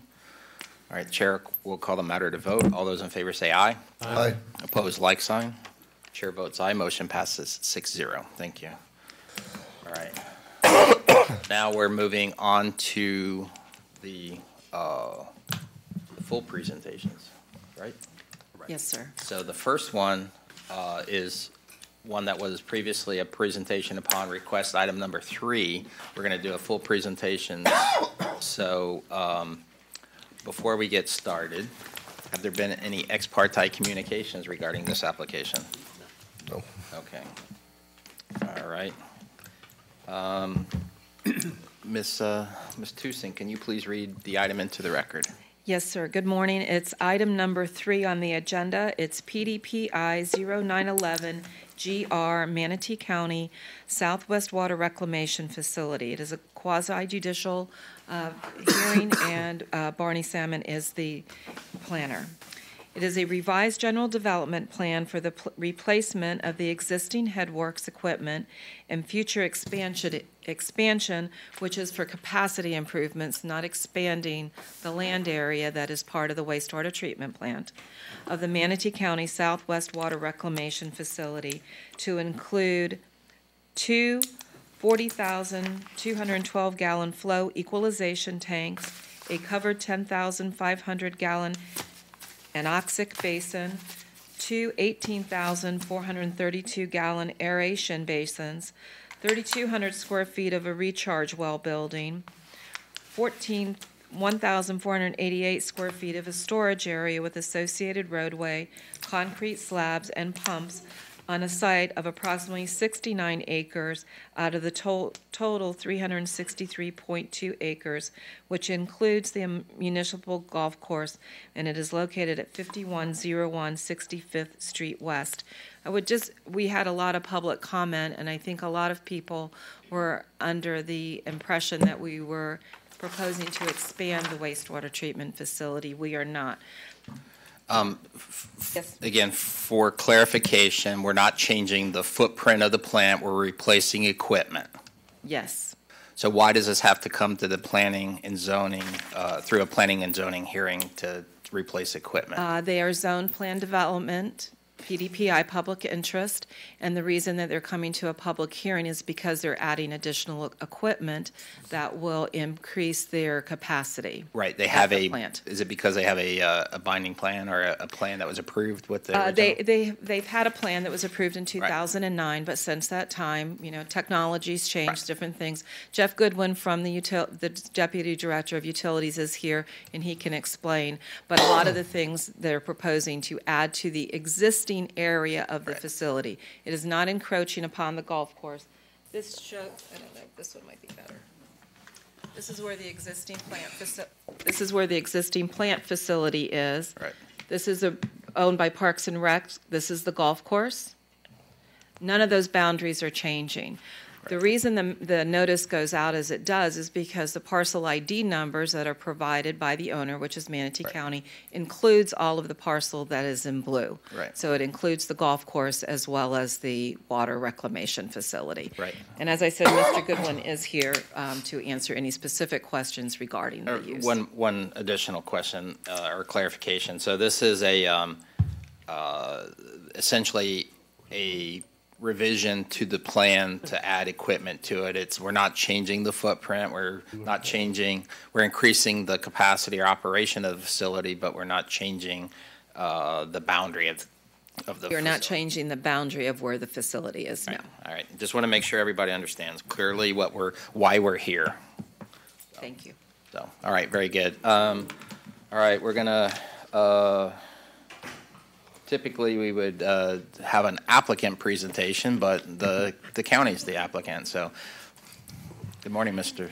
Good morning. We are the applicant. Good morning, Commissioners and Council. My name is Barney Salmon. I have been sworn, and thank you, Margaret, for the presentation. That kind of takes the thunder out of mine. We had a lot of calls because it is the golf course is owned by the county and the plant. We had advertised within 500 feet of the perimeter, which is 363 acres, and we had about 800 mail-outs. So we had some went to Europe. So we did get a lot of phone calls, and I apologize to the public for the confusion. As Margaret noted, the changes are not really an expansion, more of a capacity improvement. What kind of prompted this was some of the machinery that's there now is not working, and they're trying to band-aid it together. It's not cost-effective. So they want to replace that where it stands, and then later, if funding is available, then, of course, expand the capacity of the facility, but it's all going to be within the current area of the wastewater treatment plant. Let me just, I can go to I have a brief presentation. Okay, all right, very good. I think it would be very informative. I know a lot of people came. Yes, they did. Yes, I apologize. And could you show us where the Dunkin' Donuts is going? I don't know. All right. Beat me up. Here we go. This is the aerial, and as you can kind of see here, this is the 363 acres. The portion that's being is right here. This is the equipment that's not working well, and that is called the hold on a second, I'll come to it. But this is approximately, it's called the Headworks. Thank you. The zoning is PDPI, hence we had to encompass this whole site, even though it only basically was one small portion within the fenced-in area for advertising. ESPI, future land use category. And this is the history. As Margaret mentioned, there's some expansion here. It started in 1990. To 2003, there's an office expansion and maintenance facility. In 2009, they added a couple 10 million gallon storage tanks, some clarifiers, some other equipment. If you have questions about how that works, you may want to ask Jeff. And including with that was a specific approval for not having a sidewalk along the major thoroughfare to the south. And now we're back to replace equipment that's broken, and in the future to add additional capacity to the plant. And this is kind of detailed, but this is what they're requesting in the future if funding is available. Again, this will go within the confines of the fenced area of the existing plant. And continued here, the Headworks, and which pretty much handles domestic wastewater and some industrial, and they distribute that onto the golf course and some other commercial areas where wastewater distribution is available. Here's a GDP. The Headworks is right here. Whoop, I'm sticking here. Some mouses here. Hold on, there we go. Right here. And the other item, there's some areas within here that'll be added as again with equipment that'll be added as funding is available. And I got some residents had called and were wondering how far away this facility was. This is for the perimeter of the facility. So it's 850 feet from the perimeter to the closest residential and 1,400 feet from the closest residential here. And from internal, it's about 1,600 feet away if you're actually where the Headworks is located. And I think it's located there now, but there's going to, again, want to rebuild with new technology. Positive aspects, replace aging equipment, and allow increased water treatment capacity. And staff recommends approval stipulations. So, If you have any questions, I'm here to answer. Okay, very good. Can you tell me what a headworks is? No. Nice. I'll let Jeff answer Just- that. Just to reiterate something, the last map that you showed, it showed both going north and I guess south, 850 feet, Yes, sir.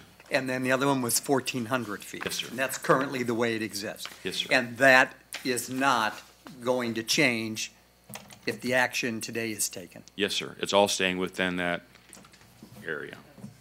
And it's been there since 1990. So they're just, like I said, fixing some equipment and maybe hopefully expanding it as funds available within that fenced area shown as it exists right now. Okay, thank you. You're welcome. Very good. All right. Oh, and one thing, we did get another letter or an email last night. I went into this record, some questions from the general public, and I'm going to enter this into the record. All right, very good. All right, thank you very much. Thank you. So we're going to go ahead and open this up to public comment so we can see. Hopefully, the presentation and the effort to explain what's going on with this will address many of the concerns, but I do have one speaker card, so we're going to open it up to public comment. We'll start with the speaker card, and if there's anybody else who wishes to come forward and ask a question or state a concern, we'll go ahead and hear those. The speaker card I have for this particular application is Carl Burke. Carl, yes, sir, if you could please come forward and state your concerns or ask your questions.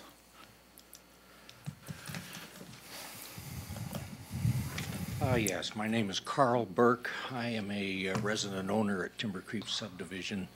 I have been sworn in, and I'm here on behalf of primarily the Board of Directors and the absentee owners, snowbirds in other words, who are unable to attend. Subsequent to that, I would first of all like to introduce into record a petition that my wife and I circulated around through other subdivisions last weekend, which is in direct opposition to the plan as so presented on the mail delivery. But can you please clarify how you interpreted the plan that was? Well, as has been discussed already, the first assessment by general population was that the expansion and replacement facilities were going to overflow and consume the golf course land. But to expand on that, what I discovered, other than the people who are directly backed up onto the subdivision, primarily the Glen Lakes Estates and the Glen Lakes subdivision, those people were the ones who were primarily with the optical degradation of their property. But the majority of subdivisions, and I talked to 4 other subdivisions in their management and people living there, they are more concerned with this odor and the subsequent stench of expanding this plant. And I know, I discovered that the county only addressed people who were living right on the golf course property. But the wind doesn't recognize property lines, and it spreads and it goes beyond the area involved immediately here. And that is what the main concern with everybody is.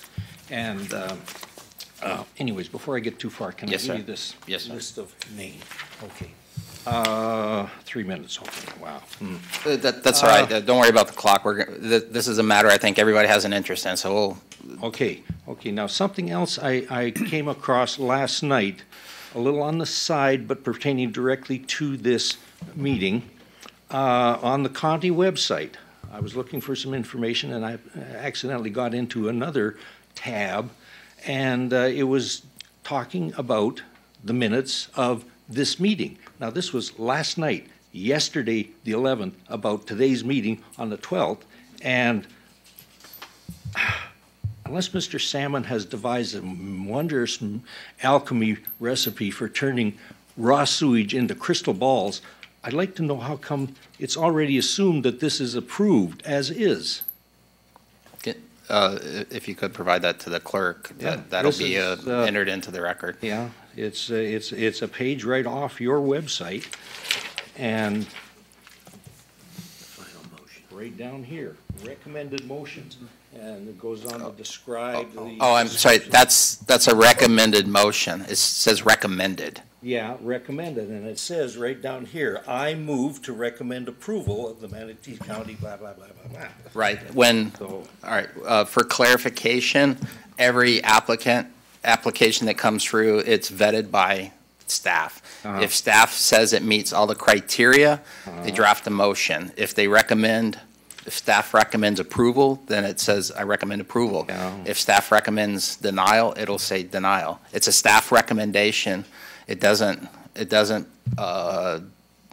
presume that the board action will follow. Okay, and so that explanation also covers the Board of County Commissioners meeting on the 2nd of August? Yes. Okay. It's Robert's Rules of Order, the typical recommendations are given. But anyways, as I said, I talked to a lot of people, and the main concern is the odor. Now, in this website I came across last night, I did see, thankfully, and thank you very much, that there is plans made in this expansion for 2 28 by 19 concrete slabs for odor removal equipment. Go ahead. But it doesn't say anything about the equipment. Are we going to have 2 slabs that are just going to sit there and get used for motorhome parking when it's off-season? Or are we going to actually see something installed that's going to work on the odor directly? I've studied on the internet extensively, and there is systems, equipment, machinery out there that will remove effectively the odor, and that's what most people are concerned about. So, you know, if they want to expand on that little bit of information of the concrete pads, what specifically is going to go on there and how much elimination of the odor are we going to see from that? I know there was a project a couple of years ago that they, because of public outcry, they went back in and redid the plant a little bit, and it made a significant reduction in the odor as it was. But it's still there. It's still prevalent. There's still a lot of days that we get the odor, and most of us are a quarter mile, half a mile away from the darn plant. And if you're going to expand this thing, put in more basins and plants and tanks and everything, undoubtedly there's going to be more, and that's what really is what is irritating everybody. So, and the other thing is the loss of the golf course. It's been ratified that no, you're not going to be using golf course land now, but it is still part of the county land. It is still under one parcel. It is still under one specific zoning number. So if you want to appease everybody, then split that land so that it's not just one big package. Split it out to the golf course and the sewage plant separately. And you know, so we can be assured that 8-10 years down the road, when the existing golf course lease expires, we're not going to see all of a sudden, oh, well, this was approved back in 2018 that we can expand on this because it's all part of the same parcel. Right, and again, for clarification, we're not considering expanding the property boundary now or encroaching, moving the site into the golf course. That's a whole separate matter. That's not a item of consideration. Should you feel that's something? I think it should be. Well, it's not. It's not. There's an application asking for specific, very specific information. If that's something you feel is something that should be done, that would be something you could take to your county commissioner or to staff, and that would be a whole separate process. It sounds like maybe you have volunteered to spearhead that. I volunteered. Congratulations. No, but that's a separate process. And again, today's hearing is with regard to the application that's before us, and we'll hear from staff. I have a feeling that some of the equipment upgrades are going to have a beneficial effect with regard to odor control. So we'll hear from staff, and we'll specifically ask those questions regarding the odor controls. But that initial letter that was sent out to all the homeowners was very vague and misleading and upsetting to everybody. I think if they had, well, let's turn this thing around. Well, if this had been, this was also copied off the website last night. If this thing had been sent out, it would have been much clearer. It shows everything being added, all the different sites and everything, and the subsequent attachment describing each Yeah. unit. I think this was an education for staff. I hope so. Yeah, so when we have properties that have large boundaries and under government control. So, all right, thank you very much. We'll attempt to address some of those concerns. In a thought as a learning curve to this presentation or this project, being a retired public utility engineer myself, if I'd ever put out something like this, I'd have been fired. All right, are there any additional questions or comments from anybody? Anyone at all?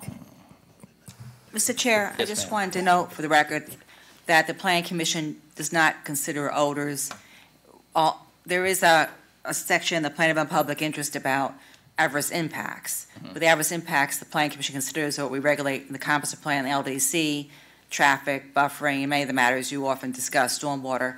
So while staff may discuss odors today and may want to rebut what's said, we don't concern ourselves at this level with the odor issue. And secondly, the property ID number issue, we don't consider a Plan Commission either. I just want to state that for the record. Thank you. Thank you. All right, again, anybody in the audience who wishes to come forward and speak on this? Anyone at all? That's an invitation. You have to come forward, state your name and that you have been sworn. Then you'll be in.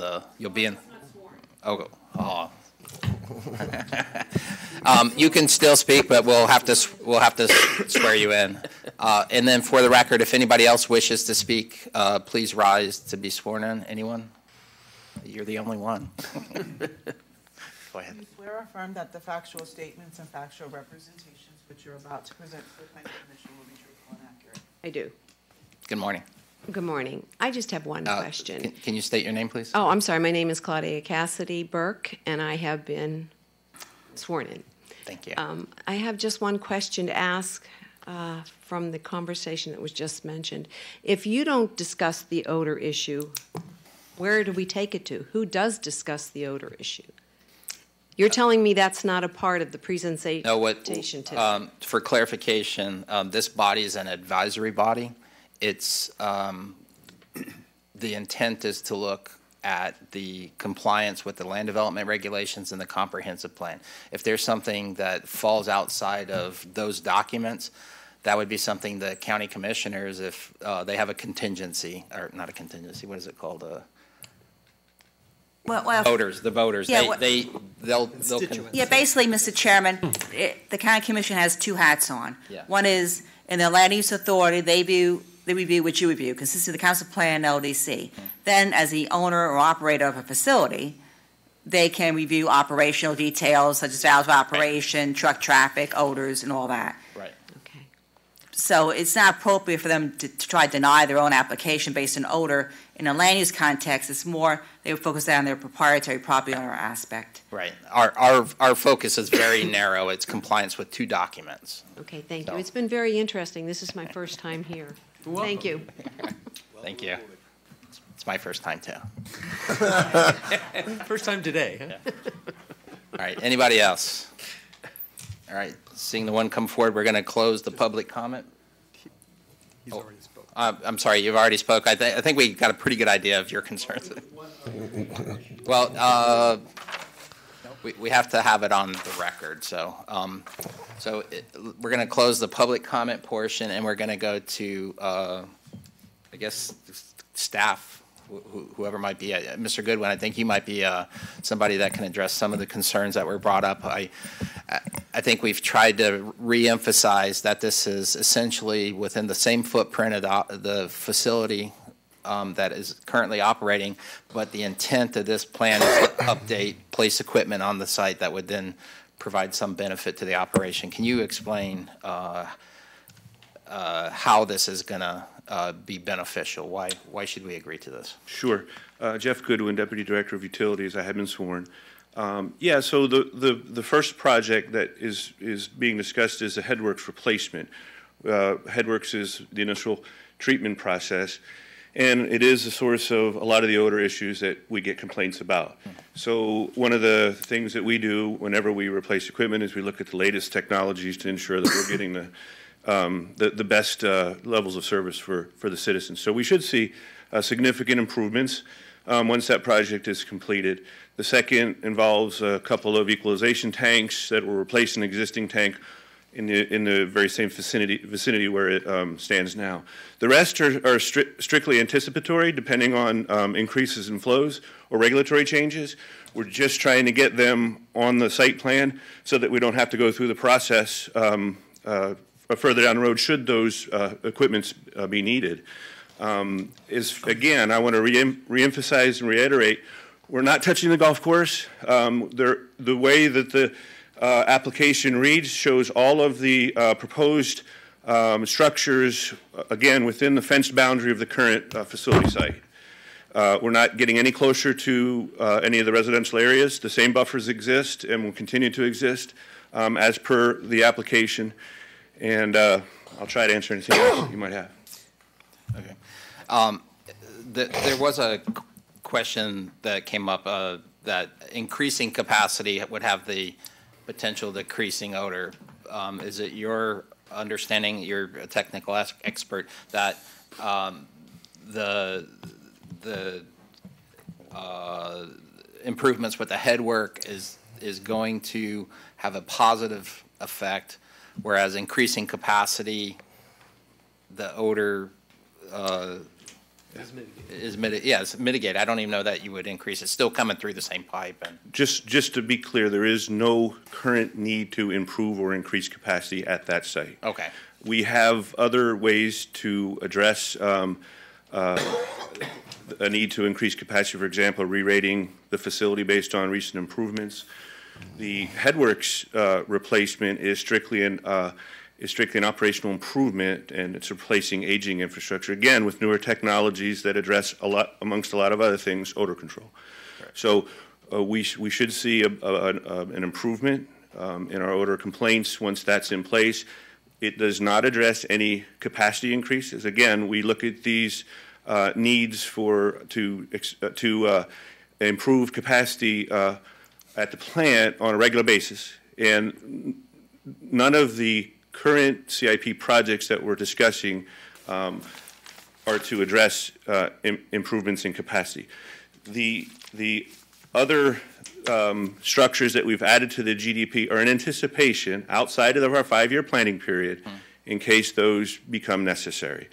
We do know that the technologies for wastewater treatment are improving such that footprints are actually shrinking in some cases. So we'll look at those carefully when the time comes, should they come, to improve treatment capacities. Right, thank you. And again, this is information, to Ms. Shank's point, this information is just that information. It's not relevant to the determination if it's appropriate with regard to the land development code and the comprehensive plan. Mr. Good morning. How long has the plant been open and operational? In one form or another since the mid-'70s. Okay, thank you. The next question would be, and how long have the residents been there?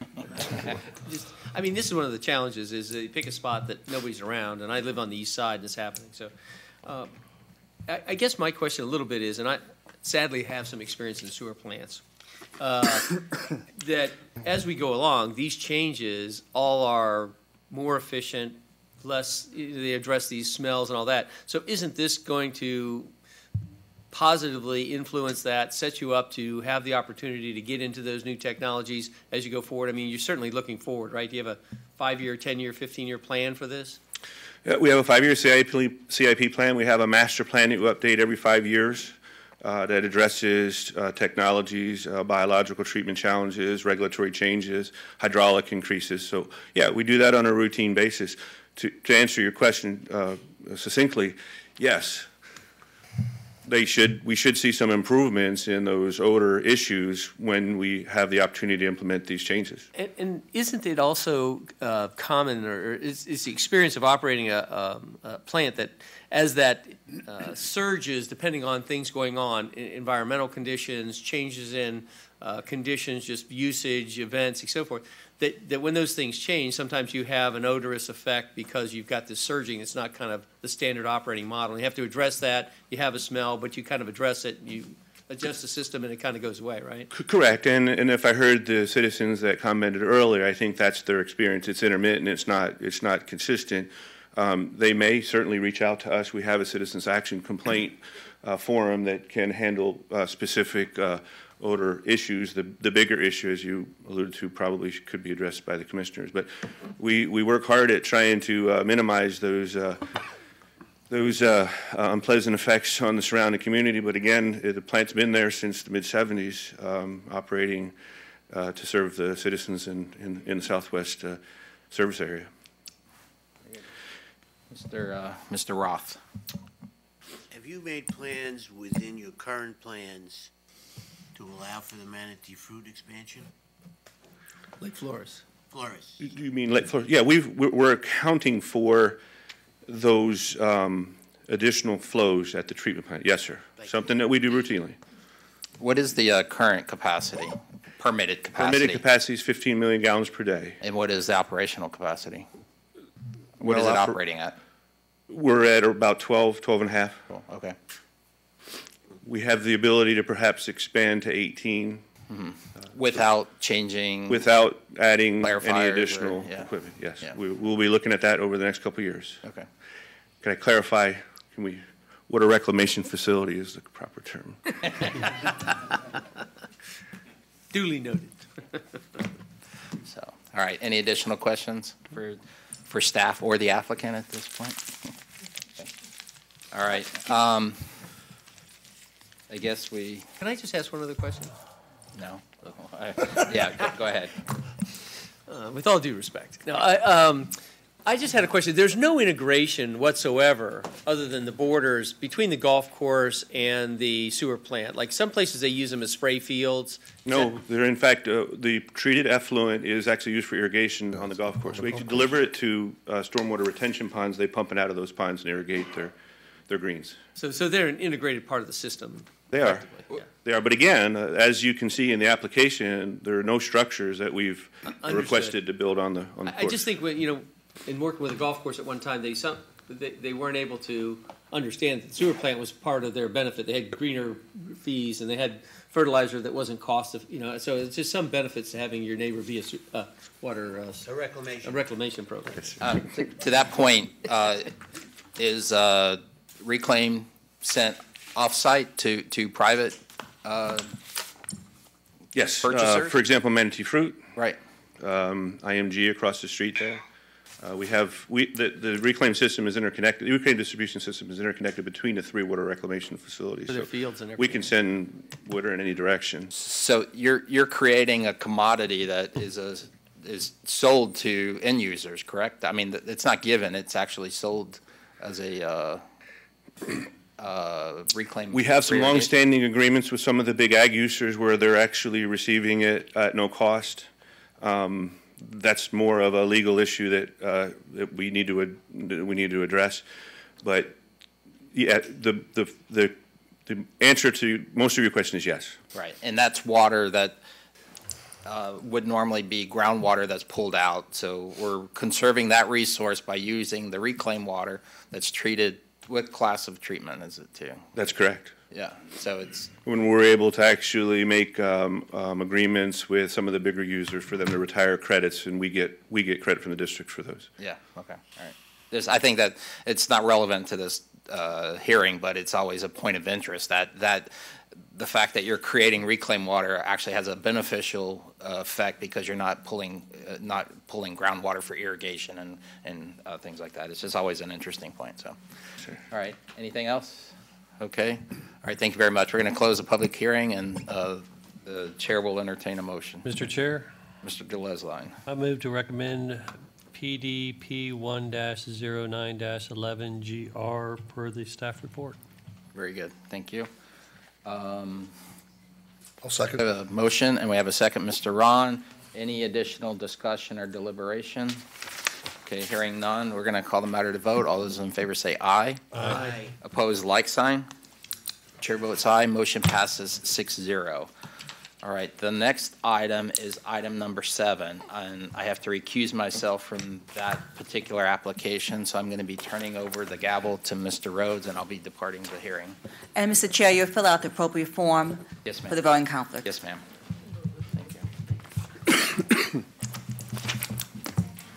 Do we have enough to vote? Oh, we have 5. Okay, we have 5. Yeah. Thank you. Tell some people. Take care. Thank you. See you this afternoon. Ms. Toussaint, Hey, please, good would you morning. read item Is it number still 7 morning? into It's the still record? morning. Yes, item number 7 is PDR 1717 ZP TRB Development, The Grove LLC rezone, The Grove at Grand Oak Preserve subdivision. It is a quasi-judicial hearing, and Stephanie Moreland is the planner.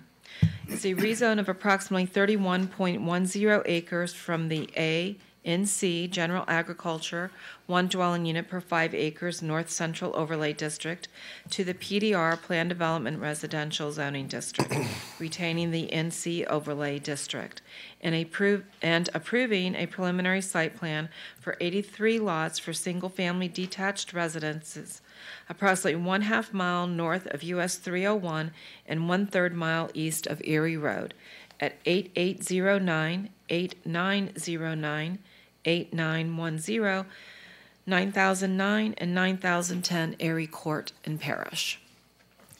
Thank you. Ms. Moreland, would you like to give any introductory comments on the project?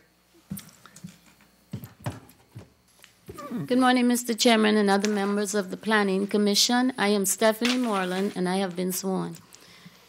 Ms. Toussaint, she did a good job giving the introductory remarks for this rezone and preliminary site plan. The applicant is here, and I'll allow them to come forward with the presentation followed by staff's presentation.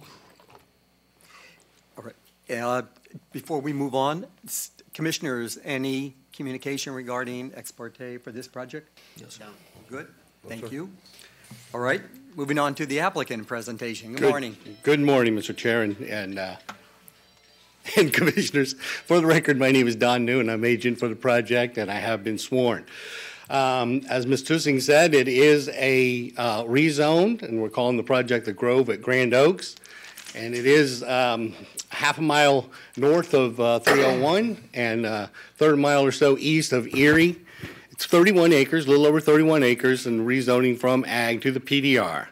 And a couple of special approvals that go along with that, kind of standard ones, is to construct adjacent to a perennial stream and develop within a 25-year floodplain, and approval for a second means of access, and I'll get into that one a little later. The project team, we have our eco, and Kimley Horn did all the traffic, and our civil engineer is Matt Morris, and I've been serving as agent for the project. So here we are. Here's 301 here. Erie Road's over here. We have no access to that. Our access actually comes off of, I always get this, 96th Avenue East. Zoomed in a little bit. We are this is kind of phase 2 to another project that we abut to on county streets. Here's a zoomed in aerial a little bit. Our access comes up 96th here. This is phase 1. That's all done, completed, all the infrastructure, and we're tying into that, all public streets. We're proposing public streets, they have public streets. Here's zoomed in a little bit. You can see this is Slaughter Drain. That's the perennial stream. We'll talk about that a little bit more later. And you can see there's no environmental issues on this site. There's no wetlands or anything to mitigate. So here's our site plan. Come in, as I said, tie into phase 1, a nice little organic loop design. We avoided cul-de-sacs, and our density is pretty low for this designation, and I'll get into that here in a minute. But a nice little loop design, avoided the cul-de-sacs, and we didn't crowd the lots in there either on our density. So here's the zoning designation. You can see this is a transitioning area. We have PDMU and PD next door, and PD, and then some still left in ag around. But it is a transitioning area. So our surrounding uses are single families and other projects that have already ahead of us in the process that are already PDRs, almost all the way around. Same thing with the future land use. We have UF, Res 3, and then Res 9. We're Res 9. We kind of stick up a little bit in between the Res 3s, so that was one reason we kept the densities a little lower than we're allowed to under Res 9. Thing we always do is take a look around at all the surrounding areas and what is this transitioning area and what are they developing at. This is pretty typical. I've done a lot of these up in the north part of the county over these last few years, and range from usually a unit to acre up to about 4.5 is typical. You can see the surrounding densities. You can see it's transitioning. You can see some of them are more dense than others. But typical of what you see in Manatee County, particularly in the northern part of the county under Res 6 and Res 9. As I said, here's the existing one, and our parcel is highlighted there, and we're tapping into that. So our future land use on the Res 9 allows, of course, 9, and then our net is 2.9 and 2.67, so that's kind of the sweet spot in this area, and we did that to be more compatible what we think is going to develop around us and what already has been developed around us. So we kept it kind of low. And you can see that we didn't crowd the lots in there. Back to the master site plan, we didn't crowd the lots in. We expanded them out a little bit to be compatible with our neighbors and the development trends in this area. That's what the market likes, and that density is appropriate for this area, we believe. So 2.5 to 3. Our open space, we're required 25%, 7 3/4 acres. We have almost a third. We have about 10 acres in open space. And that allows us plenty of room to do the big lakes and stuff for any floodplain compensation that we'll have to do, but nice amount of open space. The special approvals come, done several of these lately on the perennial stream. This is Slaughter Drain, goes down through our project and down on the southern end of it. So under your regulations, we need a special approval to notify that, and that has been reviewed by staff and approved. So that's that. And then the other one, this is the one I want to talk about, and I think that's what some people here are, and I want to give you a little history behind this Erie Court. Erie Court, when we first designed it, the comment was connect to Erie Court, which is up here in the very northeast corner. You see where my cursor is there?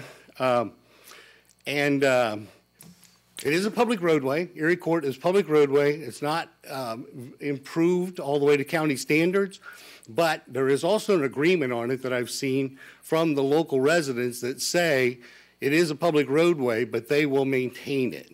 So when we submitted our plans in accordance with staff comments to connect to that, there was objections from the people on Erie Court. They did not want the road connected to there. So what do we do?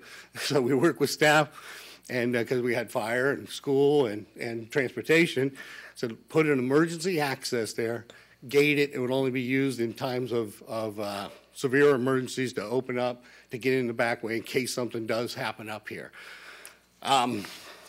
The school board did insist that we put a concrete sidewalk in that to connect to the county right-of-way, but it is county right-of-way, but not maintained by the county. So I wanted to give you that. So we did that. So we did the emergency access, the gate, and all of that. That's pretty specific on our plans, and that got the blessing from everybody from fire and transportation. But that's the history behind that, and I assume that's what some of the folks here today want to talk about. Mr. New, while you were on that picture, when I look at that on the community that you're connecting into, to the immediate right? Yes. What's that density on that one? About the same, 2.5, I think. Okay. It's actually just like phase 2 of that. That infrastructure is all built. I was out there again yesterday. It's all nice. The roadways are all there, and it's all public right of way. Okay, thank you. Okay, so in conclusion, open space exceeds the requirement by 7%. Our densities are appropriate for this area, and what I believe will develop around it, what's typical for this area. We want to move this project forward as quickly as we can. Of course, we will comply with all the applicable comp plan and zoning and LDC requirements. I think the timing is right for this development. You can see by that aerial, we're being surrounded in, and it's appropriate use. Staff recommends approval. And I wanted to point out, too, that staff overall's effort's been good on this. And, you've had some personnel shakeups, and it's hard to pick up a project after it's been in the system already and then get back on track with it. And I just wanted to mention that. They've done a good job. That's hard to do. I've done it myself. So with that, thank you very much, and I can answer any questions. Commissioners, any questions for the applicant? Question. Mr. Roth. Has there been a recent environmental done on this Yes, property? we've done all our Eco's a very well-known environmental consultant, and we've done, and there's no wetlands on this site, so. I was thinking more of Danger to the species, yep. the adjacent property, which was the ponds. Uh-huh. At one point, it had an environmental hazard. Nothing. Yeah, no, that's all been developed and taken care of. So I have a question. Your statement was that this density is consistent with what you see developing out there. And when I look at the nearby approval developments, it doesn't seem like that. So can you explain what you mean? Because I'm not seeing that in the spreadsheet.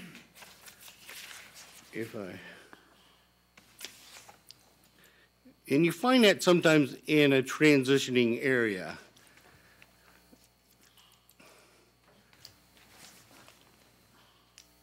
Maybe that one is the best one.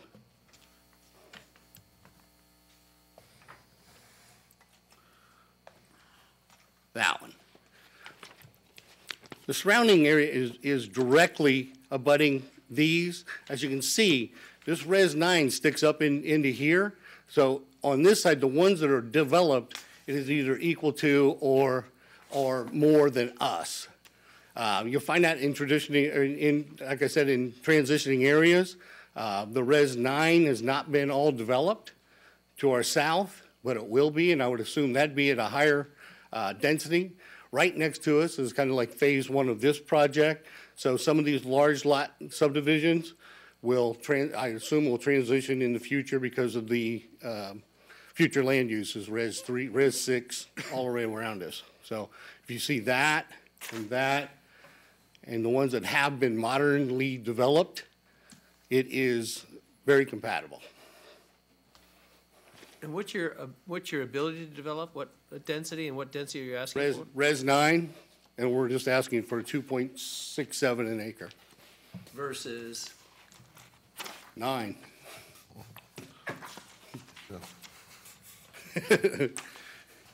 And we were sensitive to that because, as I showed you on the future land use, this Res 9 kind of sticks up in between the Res 6s and what is developing, next door. And I've been before this board a lot of times over the last couple of years, and that 2.5 is a pretty sweet spot for what the market demands. Okay. And then the other question I had for you was in regards to the, it seems like dual statements when you talk about the positive and negatives in the report says, I'll read this because this doesn't make sense to me. The negative aspect is approximately 87% of the lots are within the 25-year floodplain. Mm-hmm. And then one of the mitigating factors is that they're not in, all lots will be outside the 25-year floodplain. So I'm not. Well, and that's pretty standard. The floodplain does encompass quite a bit of this, and we do that on almost every project that we get a specific approval for the floodplain. And that's why we have the 10 acres of open space and lakes, and your staff can talk about that we have to mitigate for all that. So we have to replace anything we put in the floodplain, so the lots will be out of the floodplain, but we will mitigate it and create the lakes and the area to mitigate that. Okay. Any further questions from Mr. New? Oh, go ahead, Mr. Roth. Clarification.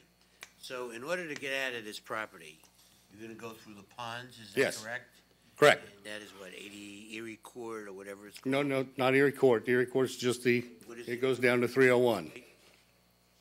What is the street called that goes into that? 96th Avenue East. Yeah, and what goes from your operation to 96th East? the interior roads of the first phase of this project, the ponds. You can see it here on this aerial right here. What level of service is 96th Street East, do you know? We have Kimley Horn here, but yeah, we've done all the traffic studies. I can't think off the top of my head, but I think it's pretty good. Every time I go out there, this area isn't that bad compared to some others.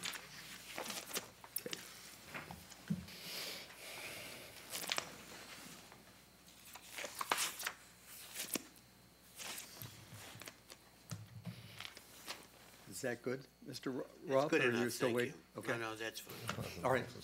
Okay. Thank you, Mr. New. Thank you. Stephanie Moreland, please. Ms. Moreland.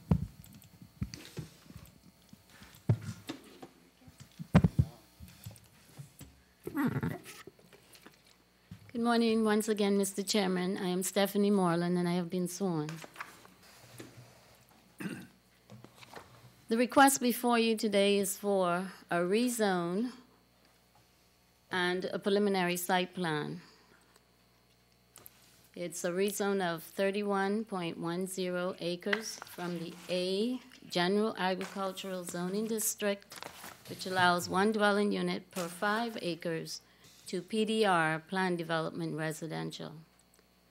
The request is also for approval of a preliminary site plan for 83 lots for single-family detached residences. The site is on the north side of US 301, and it's just north. It's separated by a 20-acre parcel from the Creekside Preserve. It is east of Erie Road and south and east of Erie Court. The site is in the North Central Overlay District. The site, and this is the future land use map, and it shows that the site is here in this location. It is in the Res 9 future land use category.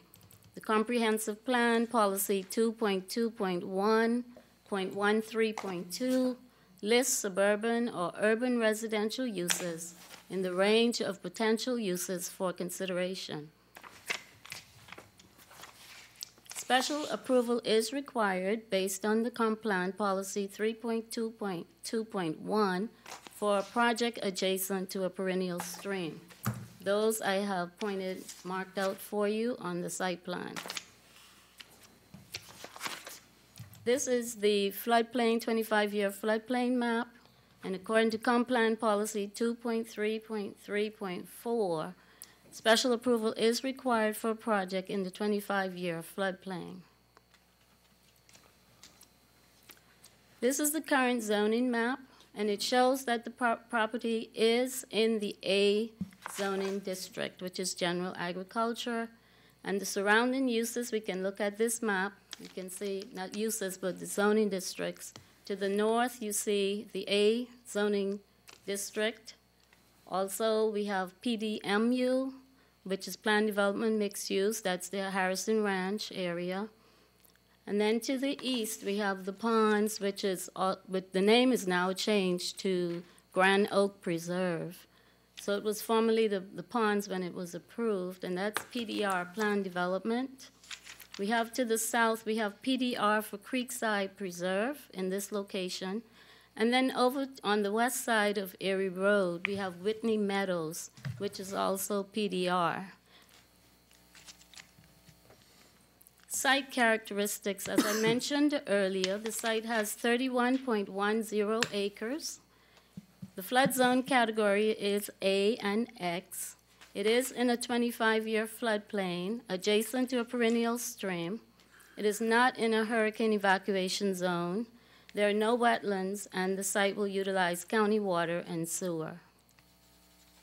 This is the part of the preliminary site plan before you. The applicant showed you the site plan, and you can see the 83 lots are all colored in yellow. The density, as the applicant indicated, is 2.67 dwelling units per acre for the gross density. And the preliminary site plan shows 20-foot wide perimeter buffers along the perimeters of the site. Open space is provided at 32% or 9.9 acres. 25% is required. under the recreation area, 2.98 acres is being designated for recreation in this location.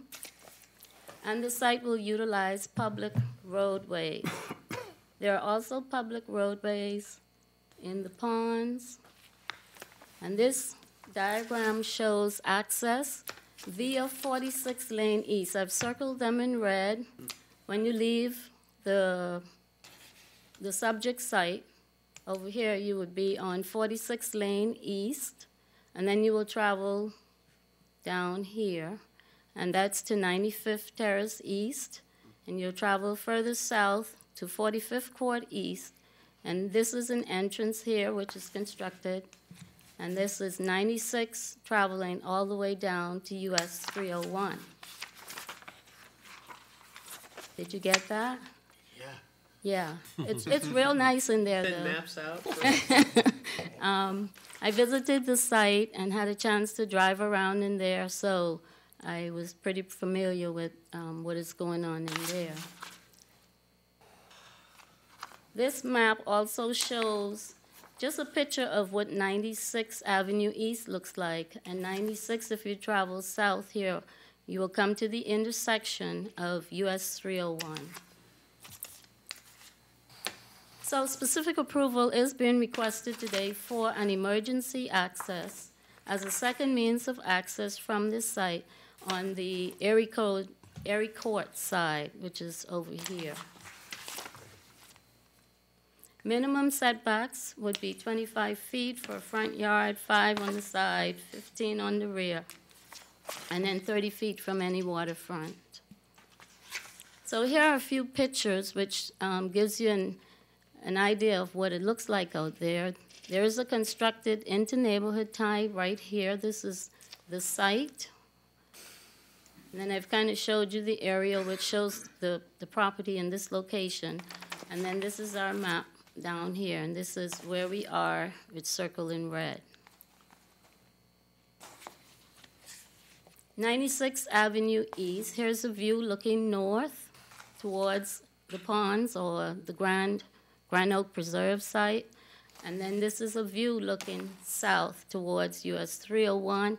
And you can see 96th Avenue East has a nice sidewalk there and a boardwalk. And further north, it has also a nice wall around the pond or the Grand Oak Preserve site.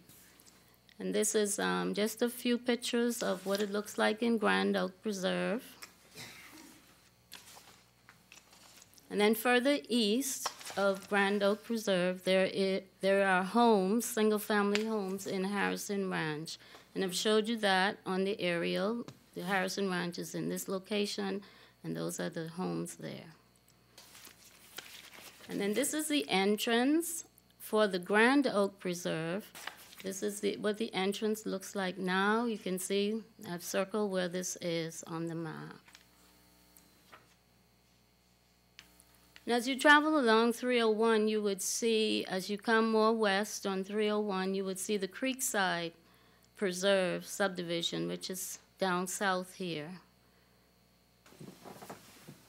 And then traveling on Erie Road, traveling north on Erie Road, this is a picture of Erie Road. We come to the Erie Court, which is on the east side of Erie Road.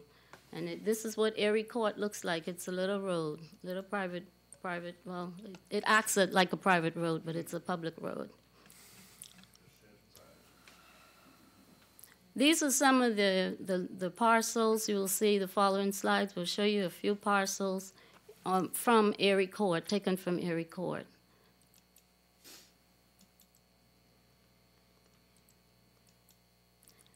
And across from the Erie Court intersection with Erie Road, there is the Whitney Meadows subdivision. That's the subdivision that's zoned PDR, and at the top you can see the Erie Court in this location.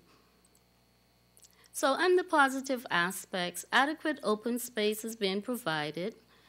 The nearby area is transitioning to single-family residential development. This request is a logical expansion of PDR zoning to the east and south, and the proposed density is significantly less than maximum potential density permitted in the Res 9 future land use category.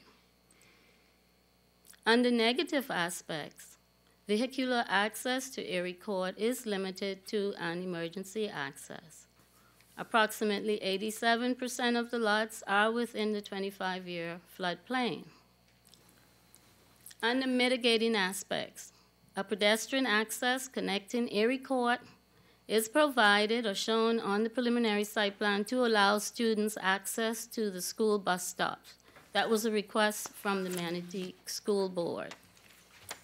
All lots will be outside of the post-development 25-year floodplain, and the project is required to reduce the allowable pre-development discharge by 50% for slaughter drain watershed. Any questions on that, please direct it to Tom. We can't wait. There were some public concerns. We did have a few phone inquiry, and public comment is attached with the staff report.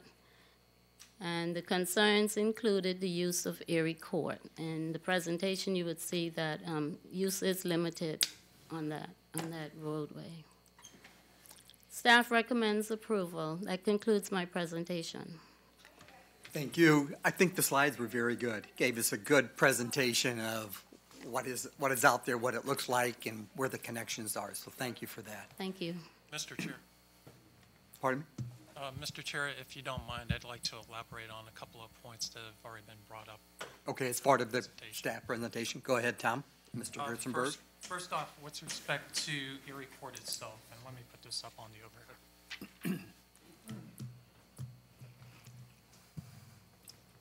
And you'll find this document also included in the staff report on page 261. With respect to Erie Court itself, and this is based upon discussion with Public Works operations, highway operations as well. Erie Court is essentially treated as a public right-of-way that is only maintained under emergency conditions only. It is not maintained routinely by the county. It is maintained by the residents of Erie Court. The document on the overhead right now is a recorded document that dates back to 1983. It is OR Book 1043, page 2015. And what it includes is all the property owners on Erie Court, and what it pertains to is the private owners maintaining Erie Court themselves.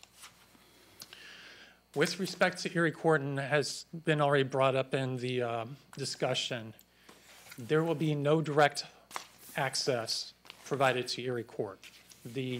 What is provided to Erie Court is either for the sidewalk, which was already identified as a request from the school board, or as an emergency access, which would be a gated point of entry to Erie Court. There is no intent to construct a roadway to Erie Court from this project, and there is no intent to improve Erie Court associated with this project. In addition, you'll find in your staff report, I believe it's condition D1. I looked over far enough I could read the number, but specifically for Erie Court, and also based upon the request from the citizens of Erie Court, there is to be no construction access utilizing Erie Court during construction of this project.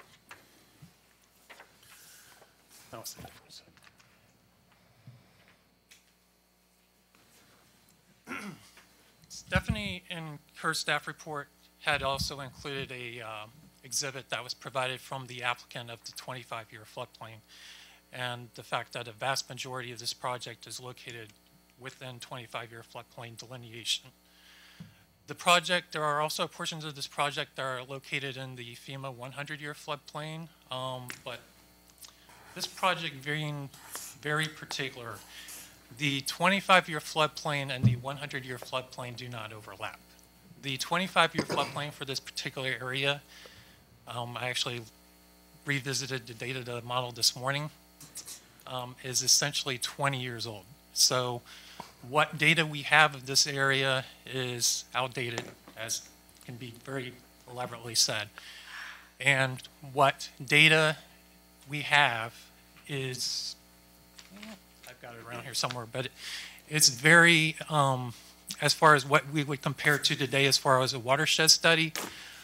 Today's watershed study would include thousands of data points, whereas the watershed study, the 25-year watershed study, floodplain study that has been done over 20 years ago, the number might be somewhere around 50 to 100. With respect to slaughter drain, the county just recently installed a rain and stream gauge on Erie Road at the slaughter drain crossing. This particular rain and stream gauge station is not too far north on US 301. In particular to slaughter drain, the county has been aware of historical flooding associated with Erie Court and Erie Lane. There is a tributary system that runs through this particular project from north to south. The main tributary of slaughter drain is running from east to west through this project.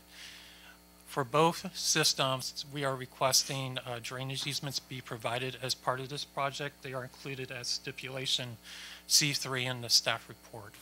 And as Stephanie alluded to prior, there's also requirements for floodplain mitigation for both the 25-year and 100-year storm events. That is included in stipulation C1. And then there's also a requirement for a flow reduction. The flow reduction would equate to reducing the allowable pre-development runoff rate by 50% and post-development condition for discharge into slaughter drain. With respect to the specific approval request for the 25-year floodplain impacts in the post-development condition as included as stipulation D5 in the staff report, all lots in post-development condition are to be outside of the post-development 25-year floodplain with respect to the flood stage and elevation. I believe that's all the talking points I had that I was going to bring up, and at this point I'll be happy to answer any additional comments or questions that the commission may have. All right, Tom, thanks, both for the Erie Court info and the 20 and 100-year flood. So staff, even though these are old reports that you were talking about, okay, staff is recommending approval today of this, and you've reviewed it and you've just given an explanation. So you're comfortable with looking at what stipulations are before us today as a correction to make the 25 and 100-year flood really no issue in the future? Mr. Chair, as Commissioner Connolly had brought up earlier, at this point in stage with the preliminary site plan, what is identified is intent. With respect to where do we go from this point forward, should this project be approved by the Board of County Commissioners, the next step for this project would be final site plan and construction plan submittals of this project. At that time, the applicant, the engineer of record, would be providing detailed drainage modeling, detailed construction plans of the drainage and grading for the proposed project. The project itself would be applied for permitting through both Manatee County and through Southwest Florida Water Management District. With respect to the conditions that are included with the staff report, the applicant, the engineer of record, would be required to demonstrate compliance with all those conditions, either the stormwater conditions or the other conditions that are associated in today's staff report. Gotcha. Thank you. Mr. Roth? Go ahead. I'm looking at the 25-year floodplain, which is how many years old? 10, 20? 20 years old. Is there any reason to believe off the top of your head that that would have changed dramatically? As far as the delineation goes, sir? Commissioner Roth, with respect to the delineation that's shown on the 25-year floodplain, it is treated as best available information as far as engineering, as far as stormwater modeling goes. So it has to be accounted for. It has to be accounted for that the delineation shown for this project, 87% of this project is delineated within 25-year floodplain. Okay. So with respect to this project, I actually got a highlighted exhibit. Let me bring it forward. Yeah, use that one. First off, let me bring up this exhibit again. Stephanie had it included in her presentation as well. Everywhere you see in red excuse me, everywhere you see in red shading on this particular exhibit is identified within that 25-year floodplain based upon that study, this historic study that we have available. Now, if I pull up this other image, this is based upon the preliminary site plan that was provided in the agenda package. And if we could just zoom in a little bit closer, please. What I wanted to bring up is everywhere you see highlighted in yellow are areas that are identified as stormwater facilities for this proposed development. Those stormwater facilities are serving three different functions. They're providing water quality treatment for the proposed development, for the proposed roadways, the proposed lots, the houses that would be associated with this project. They're providing attenuation of runoff for the 25-year storm event, accounting for the 50% reduction in the allowable runoff rate. And in particular, and I'll point them out, there's one stormwater facility located in the southeast corner of the project, and there's another stormwater facility that's located up in the northwest corner of the project, in addition to the other ones that are provided internally that would be providing for floodplain mitigation. In your estimation, if that was done, that would help us get through the 25 years? That would be associated with the permitting of this project that the engineer of record demonstrate that they are accounting for impacts to not only the 25-year but the 100-year floodplain, that they're providing appropriate mitigation for those impacts, and that they're providing for water quality and attenuation of runoff. Feasible and possible. That's how it is designed, and that's how it is presented on this preliminary site plan. Thank you, Tom and Stephanie. Did you have? Yeah. Oh, go ahead. So my sense, and I didn't sleep at Holiday Inn last night, is that there's a huge concern about the floodplain and the slough or the perennial creek that goes through there. This acknowledges it's there and then just builds on top of it. That seems wrong to me. And I'm not an engineer, but I mean, when I look at these two issues and I say, well, it's great that we have less density. Well, but is that a good solution? In other words, we've got some pretty talented engineers. You've got some great thought. It just seems to me, I get that they have the right to build, and I'm all for that. I like building. It's good. But it's just, they're just plowing over all this floodplain issue. They're impacting pretty dramatically, because I get this inconsistency, like they mitigate it, but then they build on top of it. And I don't understand how we address this perennial stream. And so it doesn't give me a good feeling, even though they figured out how they can do it. Is it good? Is it that the best solution that we can come up with? It doesn't seem to sit, it seems incongruent to me. Does that seem like a reasonable commentary? Commissioner Rutledge, if I might opine on your deliberation. What staff reviews is, and I think Commissioner Connolly had brought this up earlier, we're looking at compliance with the Land Development Code, comprehensive plan, and also take it a step further with the final site plan and construction plan, the stormwater, the public works standards, whether it be stormwater, highway, utilities. At this stage, at the public hearing stage, on a preliminary site plan level, we're only looking at intent. We're not looking at demonstration of mitigation. We're not looking at demonstration of attenuation or water quality requirements. This particular project, I think actually Mr. New had brought it up. We've had quite a lot of back and forth and discussion on this project over several months, as far as how this project's being designed, as far as the access point that was initially brought up on initial review, and then based upon comment from residents of the very court. Originally, it was going to be a full access point. Based upon those citizen comments, it was scaled back. It's not a full access point any further to Erie Court. There are no improvements associated with the roadway on Erie Court. So there has been a lot of coordination, discussion as far as what is being presented today. Now, as far as how things, you know, obviously as far as how demonstration of compliance is being brought forward, there's a lot more detail involved as far as the water, as far as the drainage modeling, as far as the plans themselves. We go from a handful of sheets on a preliminary site plan to multiple dozens, probably talking about over 50 sheets or more for a subdivision of this sort as far as a construction plan goes. And as I brought up earlier, this not only needs to go through review through Manatee County for stormwater design, it also has to go through review through Southwest Florida Water Management District.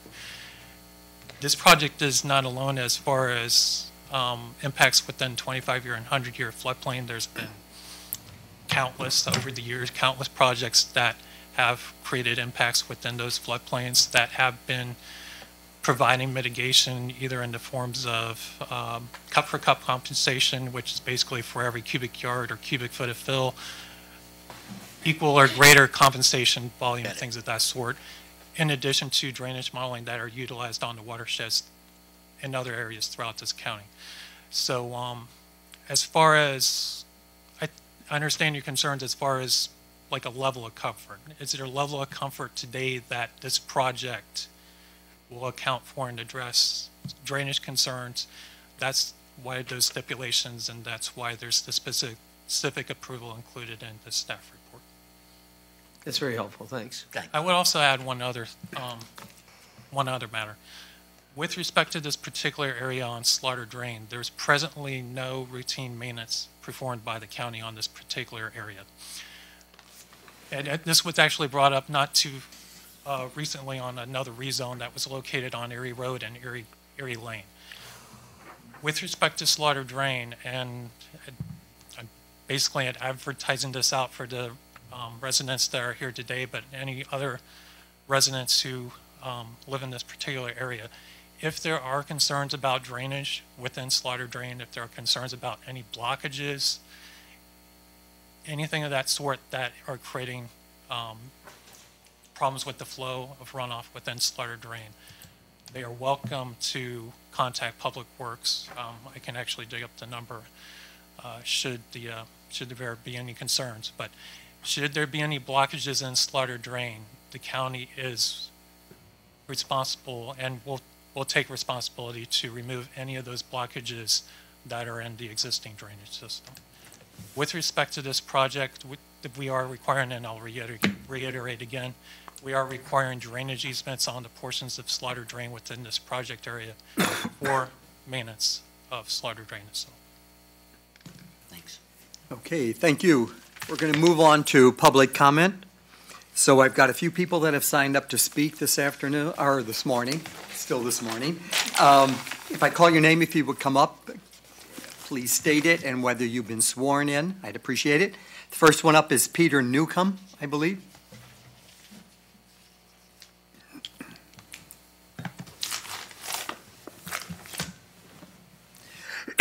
Peter Newcomb, and I have been sworn. I don't know how to work your overhead, but I have something that I'd like to use this as a reference.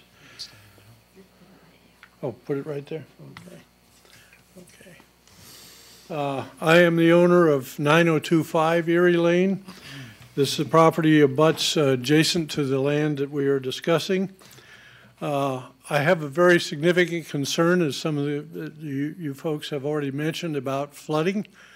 The 25-year floodplain, if that's really true, then I'm about 500 years old because I have treaded water many times. And the representation, I believe, is made that this property does not flood. That is not true.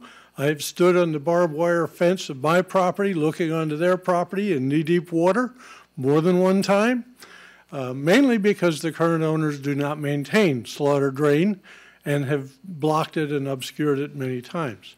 But be that as it may, this area does flood more than once, and we have photographic evidence that you'll see more of it by some of the other speakers. I would have prepared, but I didn't even know about this hearing till 2 days ago, and I don't know how, being a neighbor of it, I'm not informed, but that's not appreciated.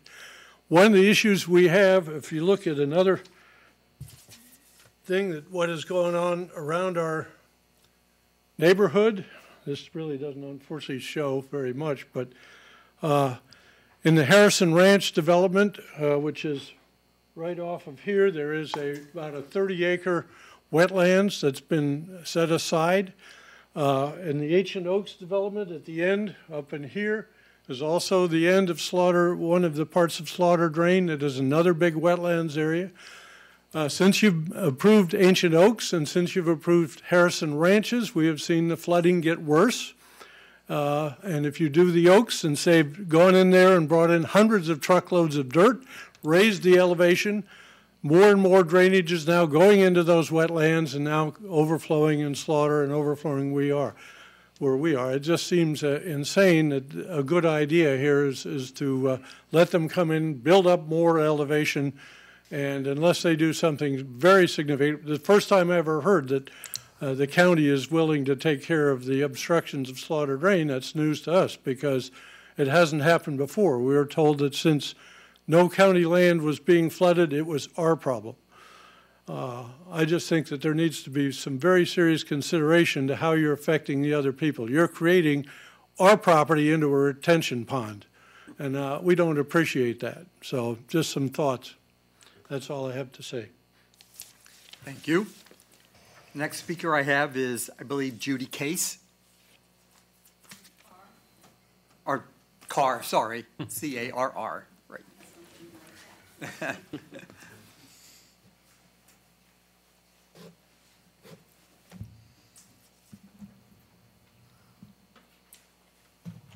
I am Judy Carr, and I have been sworn. Thank you. Thank you for taking the time to hear me today. I think I'm speaking mostly out of concern for the proposed pedestrian access, and maybe the school board should be here instead of those of us that are here. I'm hearing that the school board is requiring that there be access for the children to walk through Erie Court, down Erie Court, which is a quarter of a mile, and for 40 years that I've been there, it's been considered a private road. It's very narrow. There's barbed wire fences all the way, well, a large portion of it, there's barbed wire fences that are close to the roadway. Supposedly, the Manatee County rules, I'll call them, for emergency access on a roadway like that, there's certain stipulations as to how wide that road's going to be. It's nowhere near wide enough to qualify for those stipulations. I'm hearing, I think 3 times already, I've heard from Mr. Tom, Mr. G, from this lady, that there's not going to be any changes made to Erie Court itself, the quarter mile that we're talking about. We live on the very end of Erie Court, or what was the very end of Erie Court. The area that was shown on this map, that one corner is where supposedly the children are going to be walking from that corner down a quarter of a mile to the bus stop. Now there's going to be a sidewalk there. I don't know where it's going to go. I mean, there's clearly not enough room for 2 cars to pass each other on Erie Court. When one is coming down, the other one has to pull over and stop and wait for the other one to come through. When Florida Power and Light comes out to work on something, they park so that they have to sometimes stop what they're doing so that residents can actually go down the rest of Erie Court to go after whatever they're going after.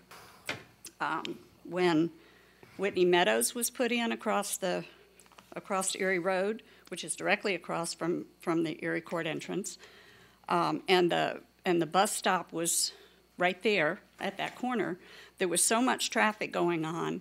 People were parking on Erie Court. We couldn't get out or in, And contact had to be made with the school board to say, you know, those parents have to go somewhere else because there's no room for them to sit here and wait for their children to get off the bus.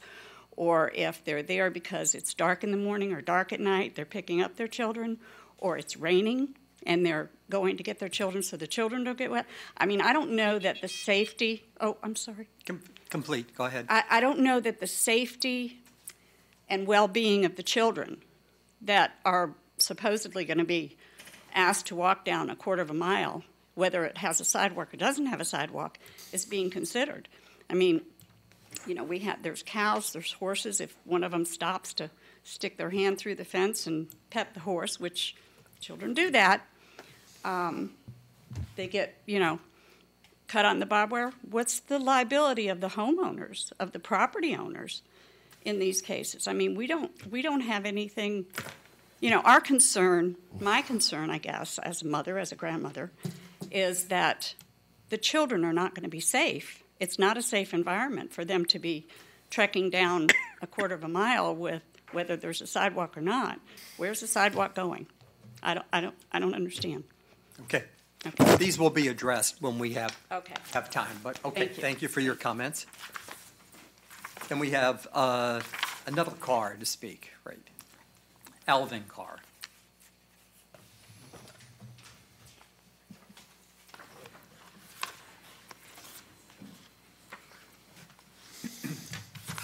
My name is Alvin Carr, and I have been sworn in. Thank you.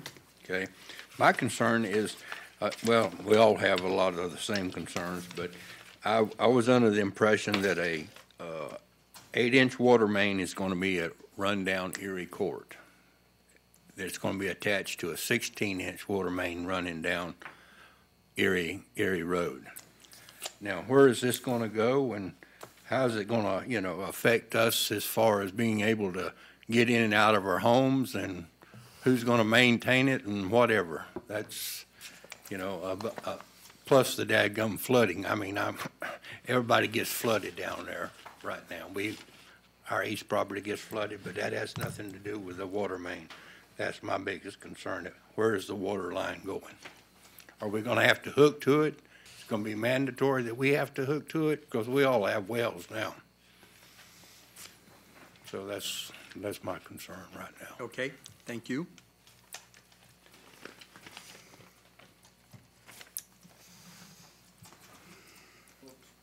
Iris McLean, please.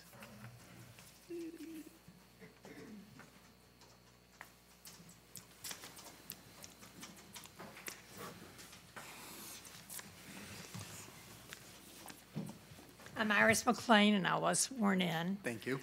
I'm very concerned about Erie Court, the fact that when you come onto Erie Court, and no one mentioned this in the presentation, is that there is a big pond on both sides of Erie Court. When you come off, when you're only within probably 30 foot off of Erie Road onto Erie Court, there are two ponds. I've been there 45 years. Those ponds have never dried up. They were, it was ponds that are fed, ground fed. We all have had cattle there for many, many, many years. Those ponds provided water for the cattle. And there is not but about maybe 20 to 22 feet between the ponds for the road. When it rains hard, we're flooded in that area. When I hear that there's no flood problems, there's flood problems at the beginning of Erie Court, at the end of Erie Court, and a tremendous problem at the end of Erie Lane that I've seen myself personally.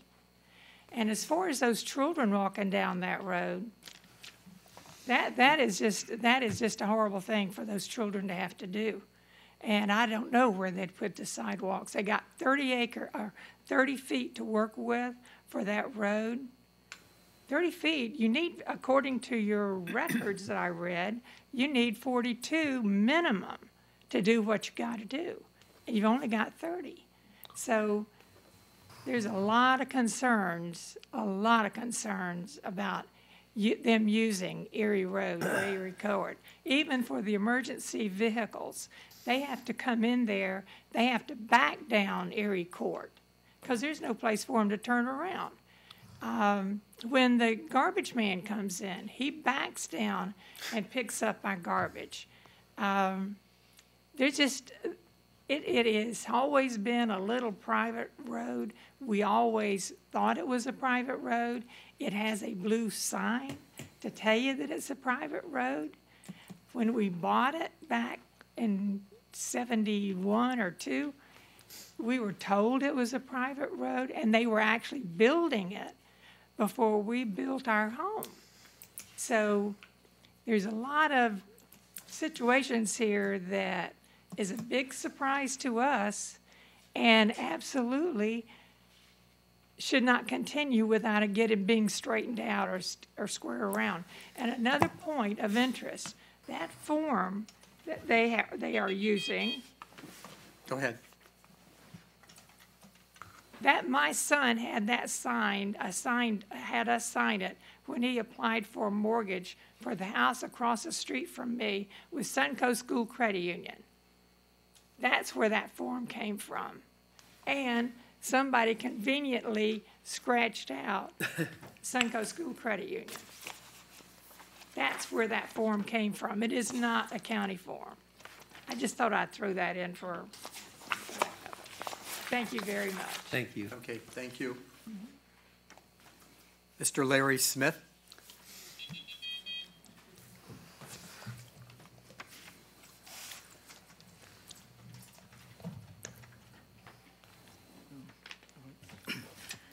Good morning, Commission. My name is Larry Smith. I've lived, my wife and I have lived down at the end of Erie Lane for 42 years. There isn't a year that it hasn't flooded. I've got pictures to prove that. This is all lowlands back there. We built our house up so it wouldn't go underwater, and we've never had our house go underwater. But all my barns have gone underwater, and my neighbors' barns have gone underwater. And it's always been a problem. But the problem has gotten worse since they put the ponds in.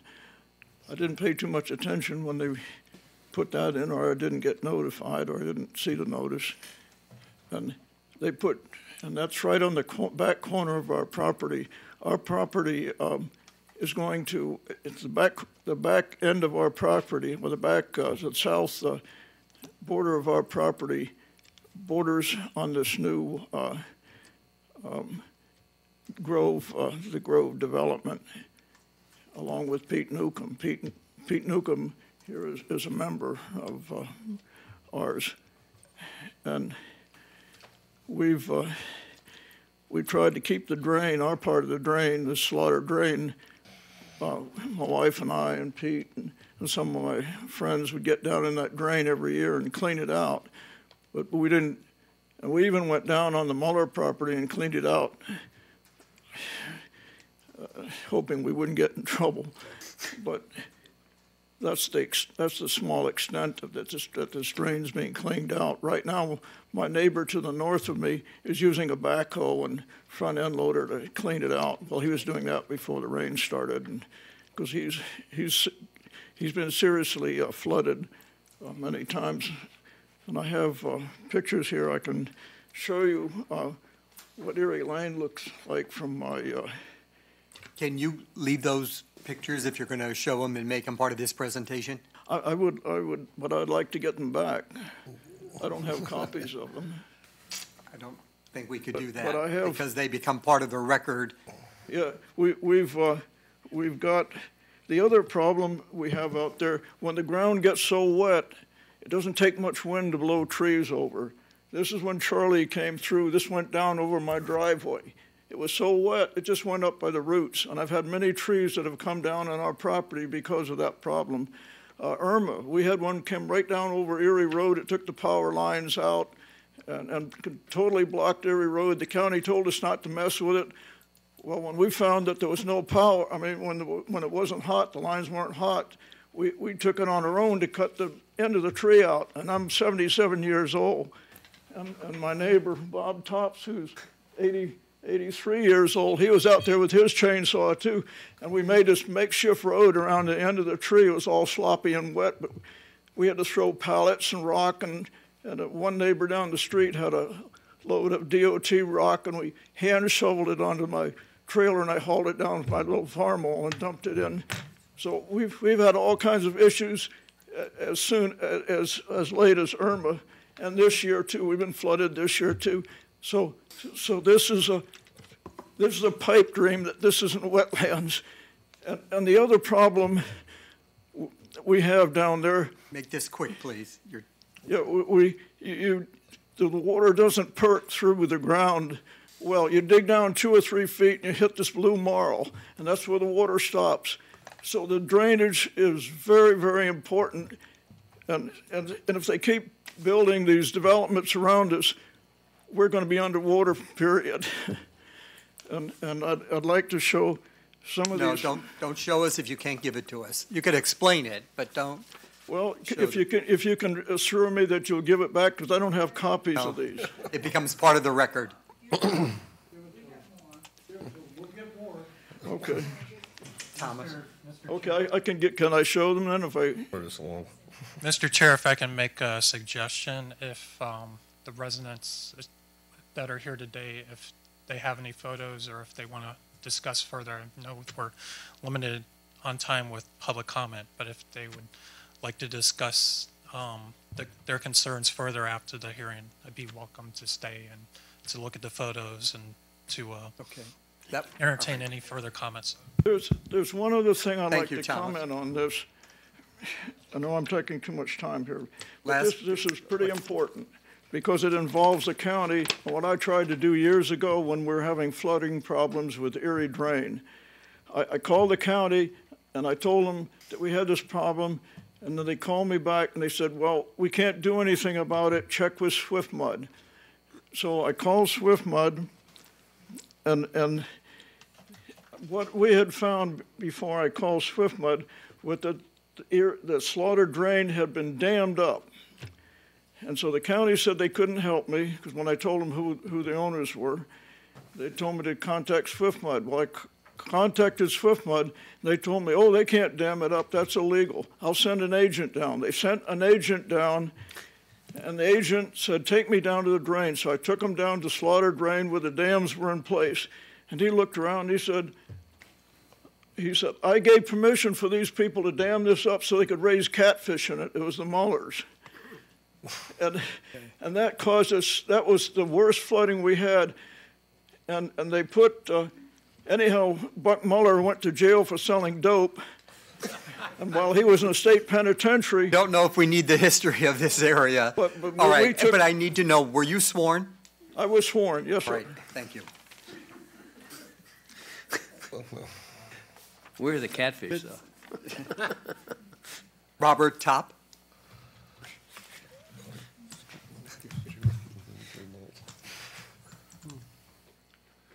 I'm Robert Top, and I've been sworn. Thank you, and you've And got I've lived 3 down in minutes. this area. I've lived on Erie Lane for about right around 40 years.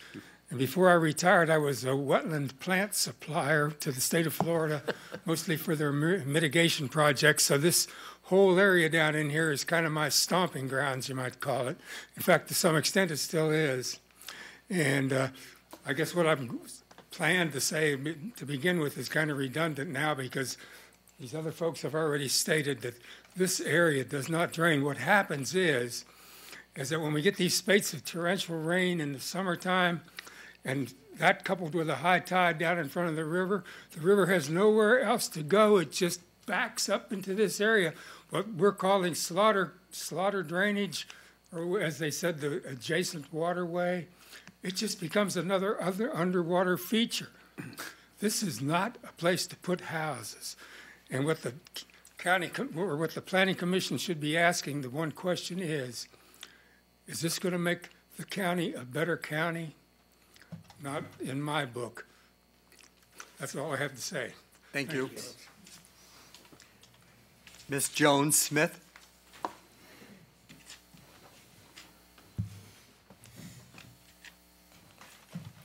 Your name, sworn, and you've got 3 minutes. My name is Joan Smith, and I have been sworn. You? A lot of what I was going to say has already been said. My husband and I have lived there for 42 years, and the south end of our property butts up against the Grove. And the pond, if you walk over on the pond and you look north, you will have to look down because they built it up so high. You will be looking into wetlands. The wetlands used to extend over into the pond, but they filled it in. Now there's more water going into the wetlands, and it drains through our property. We have a little ditch in the back of the property, and it goes into Slaughter Creek, which goes to the Manatee River. We have had such bad flooding in the past that we could canoe anywhere on our 5 acres. And some of the guys were out canoeing one day, and they went over the barbed wire fence into the Grove. And there is water sitting in the Grove right now. And we canoed across the street over to our neighbors that are north of us, right up to their house. Like my husband said, we have never had water in our house. It has been right up to our carport. And I'm afraid with all this filling in, we will flood. We will be a big retention pond. And we will have water in our house. It is going to happen. So that's what I have to say. Thank you. And the last person that's registered anyway to speak is Mr. Johnson.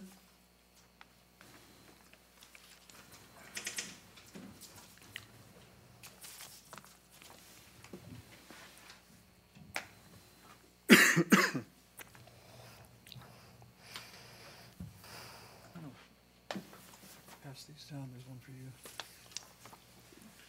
Thank you. My name is George Johnson. Have you been sworn? Yes, I have been sworn. Thank you. You've got 3 minutes. Work at the 9111 property and have for quite some time, 17 years or so. Much of what I brought to say has been covered one way or the other. The flooding in this area, this 25-year map that I saw a while ago is wonderful. It's a really good map, except for the title. It should be a 25-week map. Property has flooded 4 times in the last 12 calendar months to the extent of that diagram. I'm not going to read this stuff to you. I don't like to do that, but I am going to show you one more time, I guess, this same diagram that we've seen here. The area bounded by Erie Road and 301 is effectively a pair of levees. There's one drain hole in the southwest corner, which is where the creek goes through. That makes sure that anything that falls in that area, and it's quite extensive, stays in that area. This is a view from that measurement station that was just put in of Slaughter Creek as it crosses Erie Road. This could have been taken where it crosses 301. It could have been taken any place in the next half mile of Slaughter Creek as it passes through Siesta, whatever the subdivision is, and Colony Cove. It is all overgrown to the point that there are trees growing in that creek bed, and it's impossible for it to carry the velocity and the quantity of water in a reasonable amount of time necessary to keep this area from flooding. It simply can't happen. I really appreciated Tom's comments earlier that the county is recognizing the need to clean out this drainage and to accelerate the runoff. What we're talking about here is the wetlands, 9025, Pete Newcomb's property, 9111 Smith property, the ponds, and right in the middle of all of that is where it floods. My map's not as good as Tom's was, but that's what's going on. And when it floods, this is Erie Lane, the east end of it. This is the runoff from Ancient Oak subdivision coming through the property at 9110 and heading south. You can't move very far south because south is already pretty well filled up. But that's what's going on. This is the property across the street. The Waddington property, Brooks couldn't be here. This is the area across the at Erie Lane, and that's about it. That's all I have to say. All right, thank you. We have a lot of water, we'll share it. Can you leave those pictures with the clerk, please? You have the whole packet there. Oh, it's part of the pack you handed out? Yeah, I intended to have got it. those passed out because it's hard to see the stuff on the screen. Okay, thank you. Those were the citizens that had signed up. Is there any other citizen that'd like to make a comment? If you haven't spoken? Yes, sir. If you'd give your name, and then hopefully you've been sworn.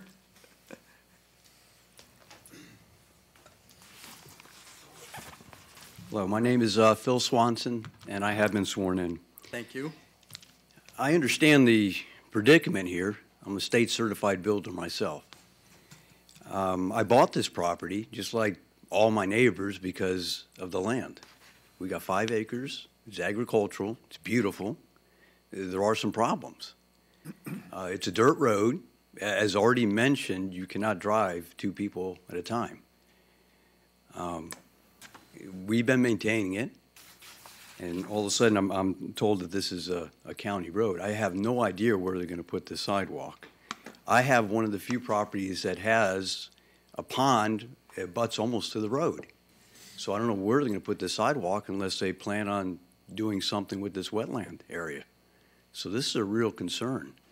We brought out the issue about the children. I'm also very concerned about this thing with the flooding. I mean, it's been brought to our attention now that you guys are making a decision based on reports that you guys admit are inaccurate. How could you do that? So we're going to get more and more flooding, but yet you admit that this is a problem. It seems to me like it's a huge liability for the county. Something needs to be done to make sure that this is done right. And each time another subdivision comes, it seems like the problem gets worse and worse and worse. Unfortunately, I've only been there 7 years. Most of my neighbors have been there 30, 40 years. They've seen the problems that's happening. And I understand the county's growing. My business depends on that. I build. I understand that. The issue is when you build something, it has to be done properly. You have to make sure that you're not, for the reason to get more tax revenue or whatever, that we're not getting hurt because of it. And I think that's the biggest concern here. I don't know where they're going to put the sidewalk. What's going to happen, and we all know it, but no one wants to admit it, eventually they're going to have to do something with that road. They're going to have to widen it. You already said they're going to put a sidewalk in. You're going to put a water main in. So where is this coming from? Someone's land is going to be taken away. No one wants to admit it. No one has brought it up yet. I'd like to know whose land is going to be taken away. How are we going to be compensated? The question I have 5 acres. If you take my land away, a portion of my land, I no longer have 5 acres. Do I lose my agricultural exemption? How would I be compensated for that? How would my neighbors be compensated? We have a lot of concerns that have just been brushed aside. And I haven't heard any answers yet. So I'm really concerned about this, and I hope you guys can figure out what's going on, because there have been some real things brought up before you that should really warn you that there's something going on here. All right, thank you. Anyone else have any comments from the citizen? No? Just a couple of comments just overall. I'm not sure, we'll get staff or the applicant will make responses to your concerns, but I don't think anybody said that Erie Court is going to be a county road. And the other thing is, all applications that come before us or through the county, before they get to us fire and emergency, and the school districts look at them, review, and give us comments. The fire district, which you heard, okay, signed off on that being an emergency. Hopefully that will never be utilized. But the school district did sign off and made their comments. Unfortunately, they are not. Sometimes we do have a member who is with us who could comment for them. Unfortunately, they're not here today. I understand those concerns completely. I don't know what was in their mind when they thought this through exactly, but we can't comment for them, and they're not here today. But I think it is a major issue, all right? So with that being said, Commissioners, any questions, comments for staff and/or the applicant? I have one for Tom. Well, Erie Courts has a 30-foot right-of-way. That's where the sidewalk and the water line would be in that 30-foot, I would imagine, Tom. Mr. Chair, Commissioner DeLesline, let me clarify a couple of things right off the bat. First off, as far as this sidewalk, the proposed sidewalk is only intended to be constructed on site within the project limits. There is no intent to construct a sidewalk along Erie Court itself. Repeat that, Tom, because that was a major concern of like Certainly. 5 of the 7 people that spoke. Certainly. The proposed sidewalk connection between this proposed project is only intended to be constructed within the project limits on site. There's no intention to construct a sidewalk along Erie Court So it's itself. only to connect subdivision to Erie Court. To basically the eastern limit of, as you brought up, Commissioner DeLesline, the platted right-of-way that exists for Erie Court itself. There is no intention to construct a sidewalk on Erie Court itself. As you had brought up, Mr. Rhodes, and unfortunately, they're not here today, but that was the request of the school board to construct that sidewalk between the project and basically the project boundary and Erie Court itself. With respect to the water main is a requirement of our utility engineering section to address circulation of water between this project, the ponds, the adjacent project to the east, and to Erie Road. The water main itself would be constructed within the existing right-of-way of Erie Court. Again, as we discussed earlier, at this point, we're only looking at intent to construct the sidewalk along Erie Court itself, and not the details, not the engineering design, not the engineering details that would be associated with construction of that water main itself. As common practice, not necessarily etched in stone design today, but with respect to installation of a water main, there's usually 3 different ways of installing a water main. There's either an open cut, which you're basically taking an excavator and basically creating a trench and installing the water main at the bottom of that trench. The other 2 options are a directional bore, which is basically you're taking an auger machine and basically creating a boring underground. This is usually done where there's some type of water crossing, where there's water crossing, whether it be a lake, whether it be a pond, a drainage ditch. The water features that were brought up by the residents along Erie Court, that's a prime example of where instead of doing an open cut, you'd utilize a directional bore. The third option, and it's not as prevalent, but it's commonly utilized where you're making a crossing under like an interstate highway or a thoroughfare, would be a jack and bore, where you're literally digging a hole and then basically, instead of doing a directional bore, you're doing basically a bore straight through the ground to another point, basically another hole in the ground. So most prevalently, this would be a water main that's installed either as an open cut or as a water main that is installed as a directional bore along Erie Court itself. Question. Mr. Roth. Based on what these people are telling us, and assuming that the developer does what he does, getting out of the 25-year floodplain, is there any way of knowing what will happen on the sites of Erie Court? Or is that just going to remain pretty much what they're telling us, flooding? Commissioner Roth, I'm going to be frank with you for a minute. Obviously, in the past year, You look at the headlines just about every other week in the paper, it's either Pierce Drain, Foley's Creek, or most recently, it's Cortez Plaza with the filled culvert pipe. This area, I don't think gets the publicity it should, and especially with the pictures we've seen from some of the residents. This area floods just as bad, just as worse as areas do on Pierce Drain, whether it be at Center Lake or whether it be on Bowleys Creek with the, I forget the name, apartment complex, but the apartment complex that flooded out several times in the past on Bowleys Creek. It is a flood-prone area. That's why, as far as a stormwater engineer, that's why you see these requirements you see in the staff report, whether they be for a flow reduction, whether they be to address maintenance that needs to be performed on slaughter drain, that these residents, give them credit, are doing it themselves. That if there is a blockage, whether it be caused by a hurricane, whether it be a downed tree, it's something that those residents, and I'll give you that number, can call Citizens Action Center, and I'll repeat this for you, 742-5800.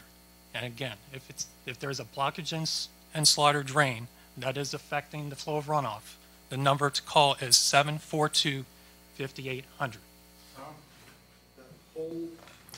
I'm sorry, there's no comment back and forth right now. This is just staff comments. Thank you.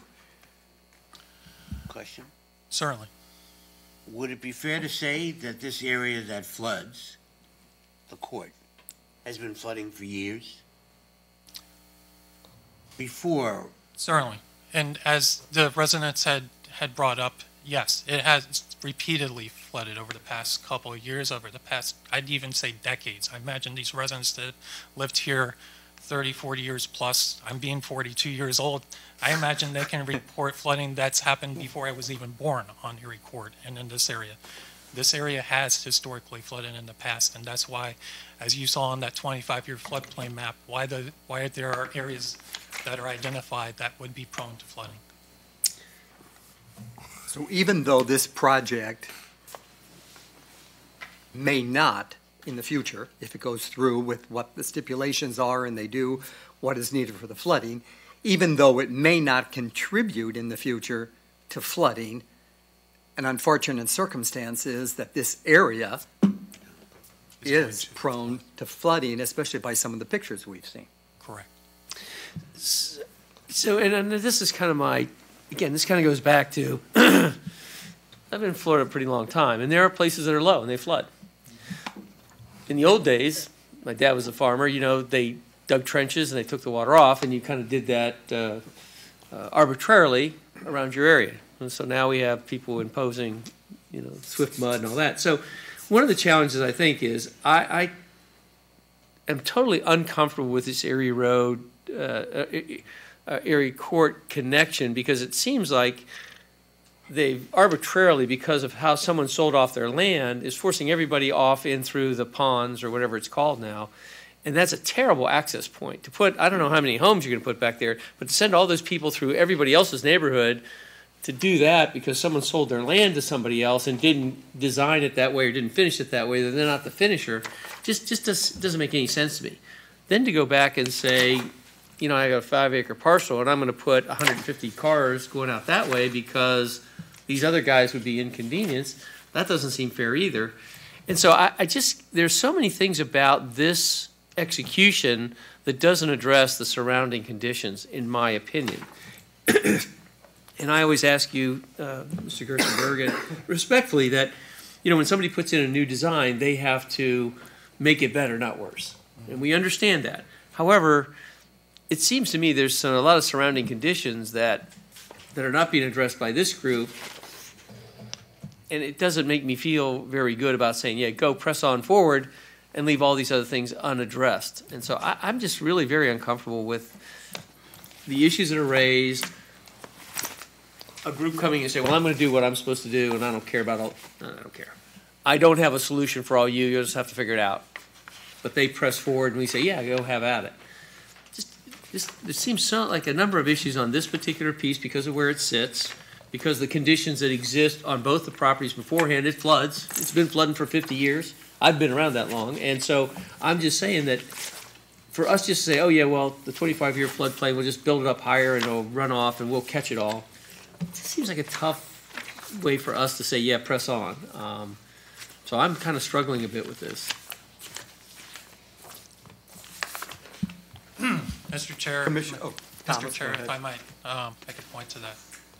Commissioner Rutledge, obviously, I'm representing Stormwater Engineering for staff. I'm pretty certain, and maybe he's here, there's an engineer of record associated with the applicant. So I'm certain he could also address, and as you clearly pointed out, the stormwater design associated with this project is limited to on-site. It's not limited to the flooding or the blockages or any other type of restrictions that are associated with the system itself. And certainly, by all means, we try to look at that every single project at a time, whether it be in this particular area, whether it be Ancient Oaks, whether it be Harrison Ranch, the adjacent there's an adjacent neighborhood to the east of here, Beckett Estates. I am been in Beckett Estates several times, and especially during the construction of Harrison Ranch, as far as the design and the construction of Harrison Ranch at the time,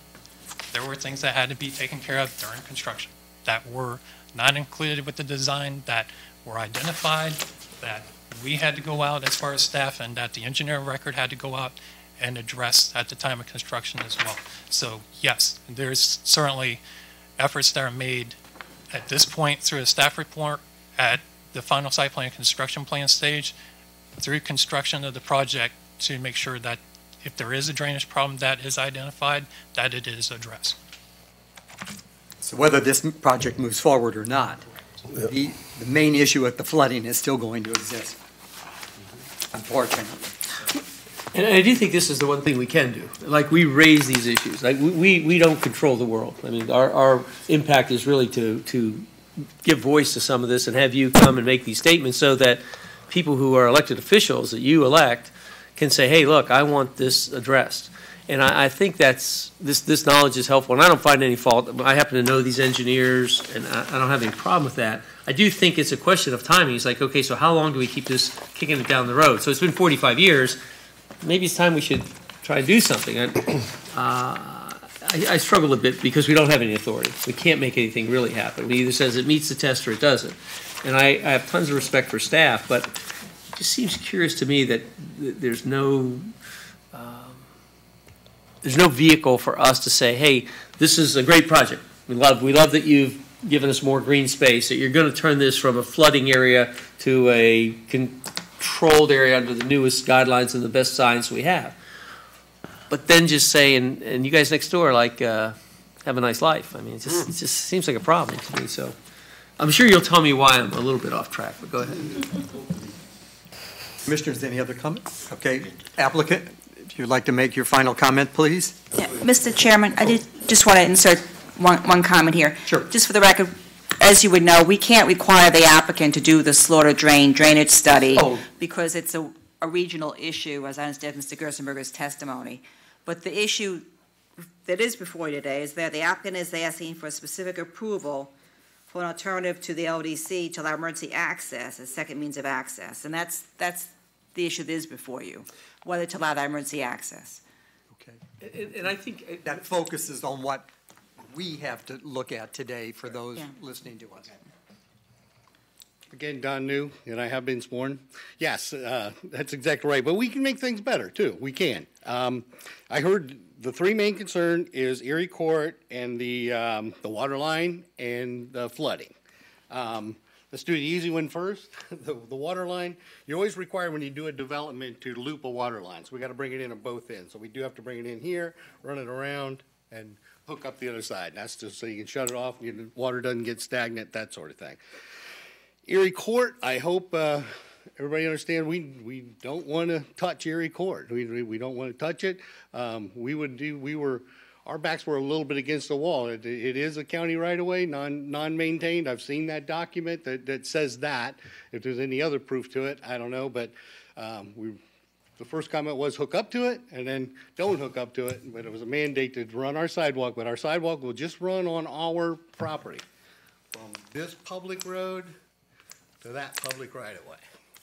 for the access easement and a gated, we have no intention of using it. The stipulations say we can't use it for construction. We have no intentions of making any improvements or using that road. Okay, flooding. I know this is contrary to kind of counterintuitive, but the floodplain maps, as Tom said, a lot of times those old ones, I'm not denying that the areas flood during peak seasons, but nowadays when we do our modeling, it's like the old floodplain maps were coloring with crayons, and now we're using computers. So site-specific data is always better. And we are considering the floodplain compensation. This whole area here are not really part of the stormwater systems we anticipate. We've done our initial calculations for floodplain compensation. So we have these large lakes, as we said, over a third of the site in green space to do floodplain compensation and stormwater retention. With the stipulations of the 50% runoff reduction, that's huge. And we have to prove that with SwiftMud and with your county staff. And it's very detailed. This is not easy at all. And we have to prove no adverse impacts upstream and downstream. And one way we do that also to help with the slaughter drain is we have additional public right-of-ways along the drains where none exist today. So maintenance easements and us getting in there and doing the work, I really do believe that we can, I know this is counterintuitive sometimes, but especially with some agricultural land, when you put in a modern stormwater system, do the floodplain compensation and control the release, you increase the water quality and decrease the water runoff. It's physics, and we have to prove that. We don't get away with anything, and we don't want to. We're going to be in here selling houses. We don't want them flooding either. But I know that sometimes is counterintuitive. But with the increase of the maintenance easements and fixing slaughter drain in our ability, and with the floodplain compensation and the modern stormwater system that we will put in with the controlled releases instead of just water leaving the site willy-nilly, it's much more controllable, and if something does go wrong, it's much more fixable too. And I understand the neighbor's concern. I think there was some miscommunication on Erie Court, but that's about it, and I'll answer any more questions you may have. Commissioners, any questions for applicants?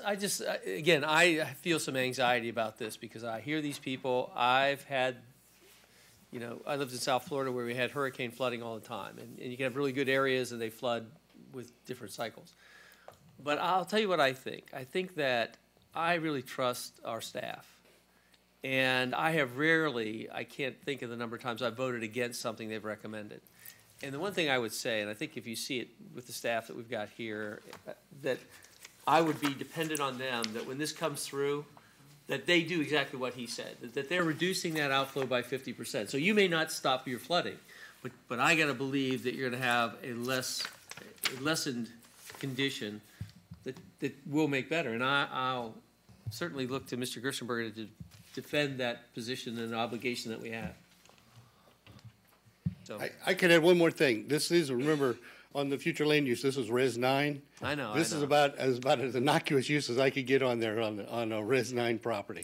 I do think that we could have had a lot of different things come forward that would be less attractive than this. Yes, yes. And would meet the code. Well, we have to do that. All right. We're glad to. All right. Thank you. Staff, final comments? Ms. Moreland?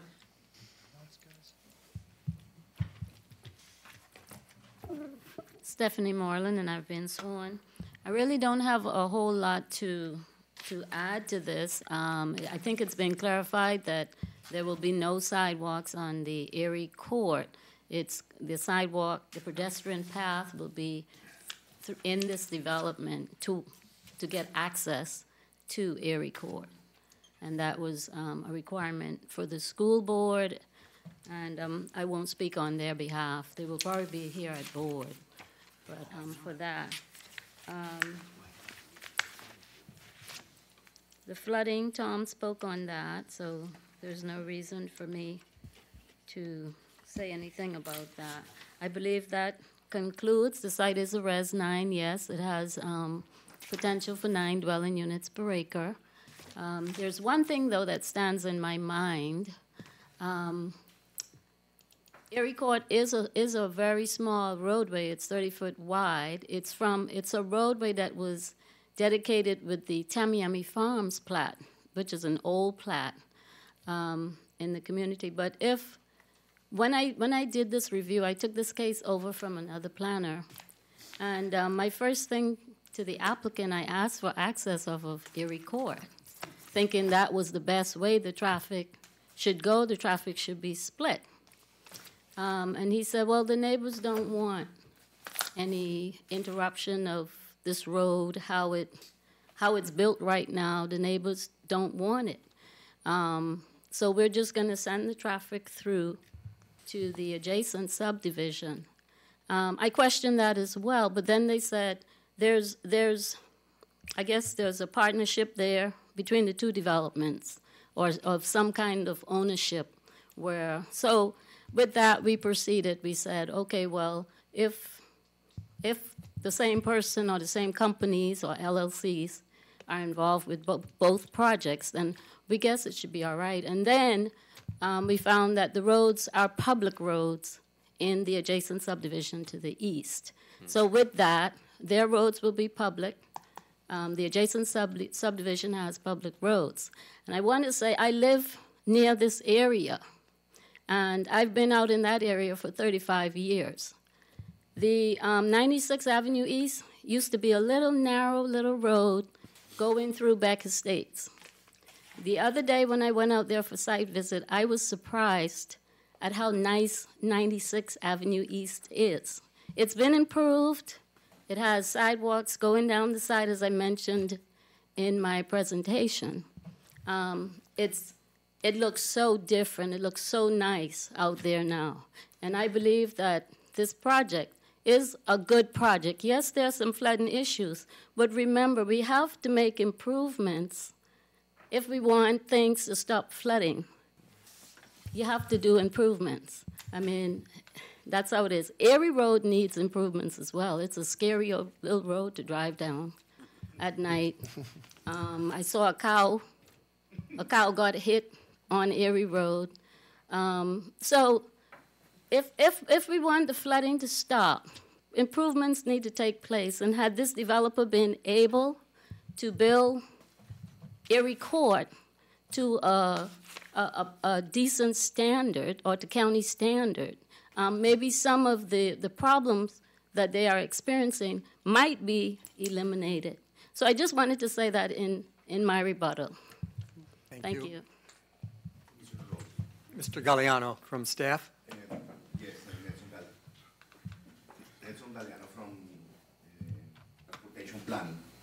I want to say that our code is guided by capacity, and we speak always about capacity of the roads. In this case, we are speaking about a secondary access only for emergency purposes, which is not for daily operation. When we speak only about capacity, we don't address issues like mobility and accessibility. Mobility and accessibility are made essentially by short trips. It means walking and biking. The Erie Court, the characteristic of the Erie Court are low speed and I would say minimal, not zero traffic. It means 100 trips a day will be too much on this road. It means this road is fully walkable, although it doesn't have right now the better conditions that a road can have. That is the reason we believe that the connection with the Erie Court is a good connection, essentially because it promotes non-motorized mobility. Okay, thank you. Commissioners, any other comments? No, sir. You know, I'll comment just from myself. This is really a tough issue. It almost gets a little emotional when you hear about the people who have lived there and the flooding they experienced, and you almost wish we, as a group here, could say a yes or a no to make it go away. But I specifically asked the question, would this project, going or not going forward, alleviate the flooding? And the answer I heard was, no, it won't. However, staff did say, both Mr. Gertzteminer and Ms. Moreland, that possibly, and I do have faith in them, that the project might help with the new technology and what they do today to improve the runoff, widening the sewers, on and on and on. So it's a tough vote, but I'm voting for the project with the hope that something is going to help you. And the other issue, I understand the concerns that you brought up with the school children walking down Erie Court. Unfortunately, I can't second guess the school district. I can't override their approval of the project, so that's sort of out of my realm. But I understand all the concerns. All right, do I have any commissioners who would like to make a recommendation? Mr. Chair, I'll make a recommendation. I move to recommend PDR 1717ZP as reported in the staff report. Do I have a second, please? I'm going to second. Second from Mr. Rutledge. All in favor of the project, play aye, please. Aye. Aye. All against, same sign. Nay. Mr. Roth, any comments on your It's already been opposition? stated. Pardon me? It's already been stated. Okay. Project moves ahead 4-1. Thank you.